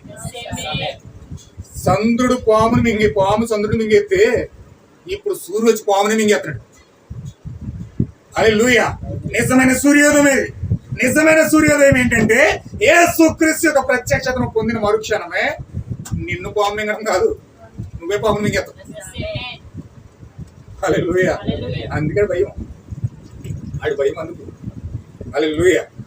ఆహా, చూడండి, ఇప్పుడు ఆ ప్రత్యక్షత దేవుడు అంచెలంచెలుగా ప్రవర్తనకు ఇచ్చుకుంటూ వచ్చాడు. ఇప్పుడు ఏబేలు కూడా రక్తపు యొక్క ప్రత్యక్షత ఇచ్చాడు, దానికి కయ్యను పొందలేకపోయాడు. కయ్యేను రిలేషన్ లేదు, వాడు దేవుని కుమారుడు కాదు, వాడి పేరు గొర్రెపిల్ల జీవ గ్రంథంలో లేదండి. వాడు దేవుని యొక్క సంతానం కాదు, వాడు కయ్యేను యొక్క సంతానం, సాతాను యొక్క సంతానం, సర్ప సంతానం సంబంధించిన వ్యక్తి కాబట్టి వాడికి రెవల్యూషన్ లేదు. దేవుడు ఒక్కడే అన్న రెవల్యూషన్ కయ్యేనికి లేదని, కనుక వాడు రెవల్యూషన్ పొందుకోలేక ఆరాధన కూడా సరిగ్గా చేయలేకపోయాడు. ఆరాధన కూడా సరిగా దేవుడికి ఏదైతే ఇష్టమో, ఎలా ఆరాధన చేయాలో, ఏ ఆరాధన చేస్తే ఆయన స్వీకరిస్తాడో, ఏం అర్పిస్తే ఆయన తీసుకుంటాడో ఏం తెలియదండి. కయ్యను ఏం తెలియదండి. వీడికి తెలిసింది అలా అసూయపడ్డాం. ఏ వేళ అర్పణ స్వీకరిస్తే నా అర్పణ ఎందుకు స్వీకరించలేదని అసూయపడ్డాడు తప్ప, బాధపడ్డాడు తప్ప, కోపం పెంచుకున్నాడు తప్ప, సంపివేశాడు తప్ప, అంత కూడా అయ్యాడు తప్ప వీడికి నిజంగా ప్రార్థించి రెవల్యూషన్ పొందుకోవడానికి అర్హత లేదు. ఒకవేళ ప్రార్థించిన దేవుడు ఎవడో, ఎందుకంటే దేవునిలో భాగము కయ్యను కాదు. ఏమైనా హల్లెలూయా. వాడికి ప్రత్యక్షత లేదు. ప్రత్యక్షతలో భాగమైన వారికే ప్రత్యక్షత ఇవ్వబడుతుంది. హల్లెలూయా. నువ్వు దేవుని యొక్క ప్రత్యక్షతలో భాగం అయితేనే, గ్రంథంలో నువ్వు భాగం అయితేనే దేవుడికి బయలుపడిస్తాడు. ఒకవేళ నీకు బయలుపడిస్తున్నాడు అంటే నీకు అర్థం అవ్వాలి, నేను ఖచ్చితంగా దేవునిలో భాగమై ఉన్నాను, ఖచ్చితంగా ప్రత్యక్షతలో భాగమై ఉన్నాను. నేను సాదా సీదాగా ఉంటే కుదరదు, నేను దేవునిలో భాగం, దేవునిలో జీవించాలి, దేవునిలో బ్రతకాలి, దేవుడి ఆలోచన ఏకమవ్వాలి అనే ఒక బలమైన తాత్పర్యం నీలోకి రావాలి. అప్పుడు పరిశుద్ధాత్మ నేను పట్టుకుంటుంది. ఆమేన్. హల్లెలూయా. చూడండి, ఇప్పుడు నీవు ఇవన్నీ పొందుకోవాలంటే ఖచ్చితంగా ఈ ప్రత్యక్షతను పొందుకోవాలంటే దేవుడు నీకు దగ్గరికి వచ్చి నీ ప్రత్యక్షత ఇవ్వాలి, నిత్య జీవం ఇవ్వాలి. ఆత్మ సంబంధం ఒక ప్రత్యక్షత ద్వారా మాత్రమే ఇది జరుగుతుంది. ఎలాగండి? ఆత్మ సంబంధమైన ప్రత్యక్షత ద్వారా మాత్రమే ఇది జరుగుతుంది. ఈ ప్రకటన గ్రంథము యేసు యొక్క ప్రత్యక్షత గ్రంథం అని నేను చెప్పాను. ఆ 7 కాలాల్లో ఆయన సంఘంలో ఏం చేయబోతున్నాడో చూపించుతున్నది. అది ఒక ప్రత్యక్షత. ఎందుకనగా శిష్యులు తమంతట తాముగా ఈ నమోదైన సత్యము తెలుసుకొనలేరు. ఇంతకు ముందు అది వారికి ప్రత్యక్షపరచబడలేదు. అపోస్తుల కార్య గ్రంథంలోని ఒక సంగతి మీకు గుర్తున్నదా? వారు యేసు యొద్దకు వచ్చి ఇట్లనేది, ఈ కాలంలో నువ్వు ఇశ్రాయేలుకు రాజ్యమును తిరిగించదవా? అందుకని ఇట్లా అన్నాడు, కాలంలోను సమయంలో తెలుసుకోవలసిన పని మీకు లేదు. ఆ మనుషులు యేసు భూ సంబంధమైన రాజ్యమును స్థాపించుచున్నాడని ఇంకా తలంచుచున్నారు, కానీ ఆయన నిర్మించబోచున్నది ఆత్మ సంబంధమగు రాజ్యము. శిష్యులు కూడా ఆయన చెప్తూ ఉండి, ఆయనే రాజు, ఇంక యెరూషలేము అంతా ఆయనే స్వాధీనపరచుకుని ఆయన ఒక రాజు అయిపోతాడు, కైసర్ లాగా కైసర్ని తొలగించేసి కైసర్ స్థానంలోకి ఈయన వెళ్ళిపోయి ఇప్పుడు యెరూషలేము అంతా ఈయన పరిపాలిస్తాడని భావించారు. కానీ భౌతిక సంబంధంగా అలా ఆలోచిస్తున్నారు. కానీ ఈయన రాజ్య సంబంధం కలిగినది ఏమిటంటే అది పరలోకపు రాజ్యం అయినది, అది పరలోకపు రాజ్య సన్నిధి, అది ఆత్మ సంబంధమైన రాజ్యం. ఈయన చూసేది ఆత్మ సంబంధమైన రాజ్యం కోసం, భౌతిక సంబంధమైన రాజ్యం కోసం కాదు. అందులో ఆయన స్థానం ఏమిటో ఆయన వారికి చెప్పలేదు. ఎందుకనగా తండ్రి ఇంకా దాన్ని ఆయనకు ప్రత్యక్షపరచలేదు. కానీ ఆయన మరణము మరియు పునరుద్ధానం తరువాత ఆయన మధ్యవర్తిగా పనిచేసిన ఈ ప్రత్యేక సమయాల్లో ఆయన దీన్ని స్థిరంగా చూపగలిగాను. ఇక్కడ ఆయనే స్వయంగా యోహానుకు ప్రత్యక్షత అనుగ్రహించాను. సంఘంలో తన యొక్క మహిమను మరియు సన్నిధి యొక్క అర్థంను వివరంగా చూపుచున్నాడు. అపవాది యొక్క అంతం ఏమిటో ఈ ప్రత్యక్షలో ఆయన చెప్పి ఉన్నాడు. అపవాదిని ఆయన ఏం చేయనో ఆయన మనకు చెప్పి ఉన్నాడు. అగ్నిగుండంలో వాడిని పడద్రోయను. సాతాను వెంబడించి వారి యొక్క అనగా దుష్టుల యొక్క అంతమును ఆయన బయలుపరిచింది. దానిని ఆయన అసహించుకొనేను, దానిని సాతాను అసహించుకొనేను. హల్లెలూయా. చూడండి, సాతాను దాన్ని ఎందుకు అసహించుకున్నాడంటే వాడు అంతము చూపిస్తా ఉన్నాడు ఈ గ్రంథంలో. వాడి అంతం ఏంటండి? అగ్నిగుండం అంట. సాతానికి అంతమే అగ్నిగుండం. వాడిని వెంబడించే వాళ్ళందరూ కూడా అగ్నిగుండంలోకి వెళ్ళిపోతారు. సాతాన్ని వెంబడించే వాళ్ళందరూ కూడా అగ్నిగుండంలోకి వెళ్ళిపోతారు. వాడు అంతం అగ్నిగుండం. ఇప్పుడు ఇప్పుడు సాతాను మన హృదయాల్లో ఉన్నాడని తెలుసుకున్నాం. సాతాను ఎక్కడ ఉన్నాడండి? ప్రతి ఒక్క మానవుని యొక్క ప్రాణంలో కూర్చుని ఉన్నాడు. ఇప్పుడు ప్రతి వాడి యొక్క మానవ యొక్క హృదయంలో కూర్చున్నాడు. కాబట్టి ఎప్పుడైతే పరిశుద్ధాత్మ అగ్ని బాప్తిజం పొందుకుంటావో ఆ అగ్ని బాప్తిజం వెళ్ళి లోన ఉన్న సాతాన్ని కాల్చేస్తాడు. అంటే నీలో ఉన్న సాతాన్ అంతం అవ్వాలంటే, నీ ప్రాణంలో ఉన్న సాతాన్ అంతం అవ్వాలంటే నీవు అగ్ని బాప్తిజం పొందుకోవాలి. వాడు అంతం అగ్ని కాబట్టి 1000 ఏళ్ల పరిపాలన ముందు వాడు ఎలాగ కాలిపి 1000 ఏళ్ల పరిపాలన భౌతిక సంబంధమైనది అది. కానీ ఆత్మ సంబంధమైన రాజ్యాన్ని స్థాపించడానికి యేసుక్రీస్తు వచ్చాడు. ఆత్మ సంబంధమైన రాజ్యం ఏమిటంటే నీవు నేనై ఉన్నాం. ఇప్పుడు ఆ రాజ్యంలో సాతాన్ని చంపాలంటే అగ్ని లోపలికి వెళ్ళాలి. ఆ అగ్ని లోపలికి వెళ్ళాలంటే పరిశుద్ధాత్మ అగ్ని బాప్తిజం నువ్వు ఎప్పుడైతే పొందుకుంటావో ఆ అగ్ని వెళ్ళి నీ ప్రాణంలో ఉన్న సాతాన్ని కలుస్తుంది. సాతాను సంబంధికులు ఉన్నారు, సాతాన్ని అనుసరించే వాళ్ళు ఎవరు? లోపల మన 10 ఇంద్రియాలు, 10 దెయ్యాలు. 10 ఇంద్రియాలు అంటే 10 దెయ్యాలు అంటే 10 రాజ్యాలు. 10 రాజ్యాలకి 10 ఇంద్రియాలు ఉన్నాయి. లోపల 5, 10 బయట 5. ఈ యొక్క 5 ఇంద్రియాల దగ్గర 10 ఇంద్రియాల దగ్గర కూర్చున్న దెయ్యాలన్న సమూహం అంతా లోపల ప్రాణంలో కూర్చున్న సాతాను కూడా అగ్ని ఆహుతైపోతాడు. ఎప్పుడు? పరిశుద్ధాత్మ అగ్ని బాప్తిజం పొందుకున్నాం. అంటే ఒక వ్యక్తి ముఖ్యంగా పొందుకోవాల్సింది ఏమిటంటే పరిశుద్ధాత్మ అగ్ని బాప్తిజం పొందుకోవాలి. నీటి బాప్తిజం అందరూ పొందుకుంటారు, కానీ అగ్ని బాప్తిజం అందరూ పొందుకోరు. కానీ అగ్ని బాప్తిజం పొందుకోవడం ద్వారానే సాతాను యొక్క అంతం జరుగుతాం. అయితే ఇప్పుడు ప్రకటన గ్రంథం ఏం తెలియజేస్తుందంటే అగ్ని బాప్తిజం పొందుకునే విధానాన్ని చూపిస్తుంది. ఆ అగ్ని బాప్తిజం దేవుడు మనకి ఇస్తా ఉన్నాడు ప్రకటన గ్రంథం ద్వారా. అంటే సాతాను యొక్క అంతం జరుగుతుంది, ప్రత్యక్షత జరుగుతుంది, జీవం వస్తూ ఉంది, నిత్య జీవం వస్తూ ఉంది, జీవవృక్ష ఫలాలు తింటా ఉన్నాం. ఇప్పుడు ఈ ప్రకటన గ్రంథం ద్వారా ఎన్నో ఉపయోగాలు ఉన్నాయి చూడండి. అంటే ఒక ప్రత్యక్షత గ్రంథము, ఒక ప్రకటన గ్రంథము, ఒక జీవం మనకు తెరవబడుతుందంటే మనకు ఆ యొక్క జీవం లోనకి వెళ్ళినప్పుడు, ఆ జీవవృక్ష ఫలాలు మనం తిన్నప్పుడు, ఆ యొక్క జీవం మనలోకి వస్తా ఉన్నప్పుడు, ప్రత్యక్షత మనం పొందుకున్నప్పుడు అందులో ఉన్న సాతాను సంబంధికులందరూ అగ్ని ద్వారా కాలిపోతా ఉన్నారు. హల్లెలూయా. అంటే ఖచ్చితంగా ఈ గ్రంథం మనం తెరవబడాలి. ఆ ప్రత్యక్షత 1వ అధ్యాయంలో 1వ వచనంలో ఉన్న ఆ యొక్క 3 వ్యక్తులు ఎప్పుడైతే మనలో బయలుపరచబడతా ఉన్నారో, ఆ దైవత్వం మనలో ఎప్పుడైతే బయలుపరచబడతా ఉందో, ఆ జీవం ఎప్పుడైతే మనలో వస్తా ఉందో అక్కడ మనం జీవవృక్ష ఫలాన్ని తింటా ఉన్నాం. అక్కడ మనకి విశ్వాసం వస్తూ ఉంది, అక్కడ మనకి సమాధానం వస్తూ ఉంది, అక్కడ మనకి దేవునికి మనకి మధ్యలో ఆ యొక్క రక్తం యొక్క గుర్తు ఏర్పడతా ఉంది. హల్లెలూయా. ఖచ్చితంగా విషయాలన్నీ కూడా మనము దేవుడు తెలియజేసి ఖచ్చితంగా మనం ఆ జీవవృక్ష ఫలాలు తినాలని ఆ గ్రంథం మనకు చెప్తా ఉన్నాడు. ఆ ప్రత్యక్షత పొందుకోవాలని ఈ గ్రంథం మనకు చెప్తా ఉన్నాడు. ఈ గ్రంథం కోసం మనం ప్రార్థన చేద్దాం. దేవుడు మరిన్ని విషయాలు మన అనేక విధాలుగా దేవుడు మనకు దర్శించాలని ప్రార్థన చేద్దాం. దేవుడు వాటిని దీవించిన అందులో ఇచ్చిన కూడా మనం చిన్న ప్రార్థన చేసుకుందాం. చిన్న ప్రార్థన చేయండి. దేవుడు మనకు అనుగ్రహించిన ఈ ప్రత్యక్షతను బట్టి, దేవుడు చెబుతున్న కృపను బట్టి మనం అందరం కూడా ఎలుగెత్తి కృతజ్ఞతాస్తుతులు చెల్లిస్తూ, నిజముగా దేవుడు ప్రత్యక్షతను ఒక వెంబడి కృపతో మనల్ని నడిపించడానికి ఈ ప్రకటన గ్రంథం తెలుస్తూ ఉన్నాడు. ఆయన ప్రకటన 1వ అధ్యాయం 1వ వచనం దేవుడు మనకు పూర్తిగా ప్రత్యక్షతనిచ్చి మనకు ధన్యులను చేస్తా ఉన్నాడు. ఆయన పేతురు ప్రత్యక్షత ఎప్పుడైతే పొందుకున్నాడో ఆయన ధన్యుడయ్యాడు, మౌనంగా ఉండలేకపోయాడు. ప్రత్యక్షత పొందుకున్నాను అని ఎలుగెత్తి చెప్పడం మొదలుపెట్టాడు. ఆయన ఏమై ఉన్నాడో చూశాడు. ఆయన సజీవుడు అయిన దేవుని కుమారుడు అయిన క్రీస్తు నీవే, యెహోవాయే, యేసు క్రీస్తుగా భూమి మీద ప్రత్యక్షమైన వాడు నీవే. I got revolution.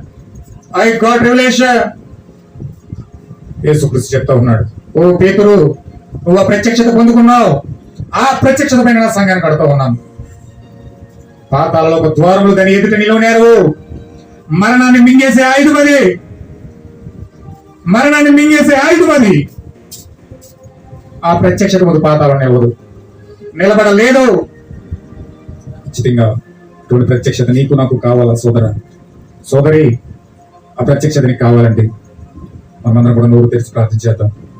ప్రభువా, ఓహో దేవా, ఆ ప్రత్యక్షత నాకు కావాలి ప్రభువా, ఆ ప్రత్యక్షత నాకు కావాలి ప్రభువా. పాతాలను ఓడించే ప్రత్యక్షత నాకు కావాలి. ఆ జీవవృక్ష ఫలములను తినాలి. ఓ దేవా, విశ్వాసం నాకు కావాలి ప్రభువా. ఆ రక్తపు గుర్తు నాకు కావాలి ప్రభువా. ఈ చివరి కాలంలో వాగ్దానం చేసావు, జీవవృక్ష ఫలాలు భుజించనిత్తనని వాగ్దానం చేసావు. ఈరోజు వాగ్దానం ఎదురు మేము వచ్చాం ప్రభువా. ఓ దేవ, ప్రత్యక్షతను పొందుకుంటాము, నిత్య జీవాన్ని పొందుకుంటాం ప్రభువా. మాకు తెరవండి ప్రభు, బయలుపరచండి ప్రభు. ఓ దేవా, నువ్వు వచ్చి ఆ ప్రత్యక్షత మాకు ఇవ్వకపోతే మేము ఆ నిత్య జీవనం పొందుకోలేమని చెప్తా ఉన్నావు తండ్రి. నువ్వు వచ్చి మాకు ఆ ప్రత్యక్షత దయచేయండి. ఓ దేవా, మేము ఏదో ప్రభుత్వం చెప్పిన ద్వారా వింటాం కాదు కానీ, మాస్టర్ చెప్పిన ద్వారా వింటాం కాదు కానీ, ఏదో ఒక బైబిల్ కాలేజీలో చెప్పిన ద్వారా వింటున్నాం కాదు కానీ, ఏదో చదవడం ద్వారా చెప్పిన ద్వారా వింటాం కాదు కానీ ప్రభువా, నీ వచ్చి మాకు బయలుపడగలవు తండ్రి. నీ వచ్చి మాకు బయలుపడిస్తే మేము నిత్య జీవం పొందుకుంటామని నీ ప్రభుత్వం ద్వారా మాట్లాడుతూ ఉన్నావు ప్రభువా.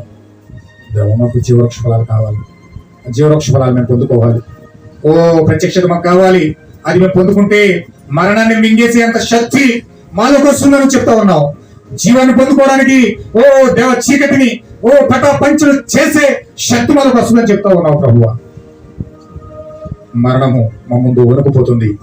పాతాళము శక్తి అంతయు, పాతాళమంతయు కలిసి వచ్చిన ఈ ప్రత్యక్షత ముందు నిలబడలేటవు.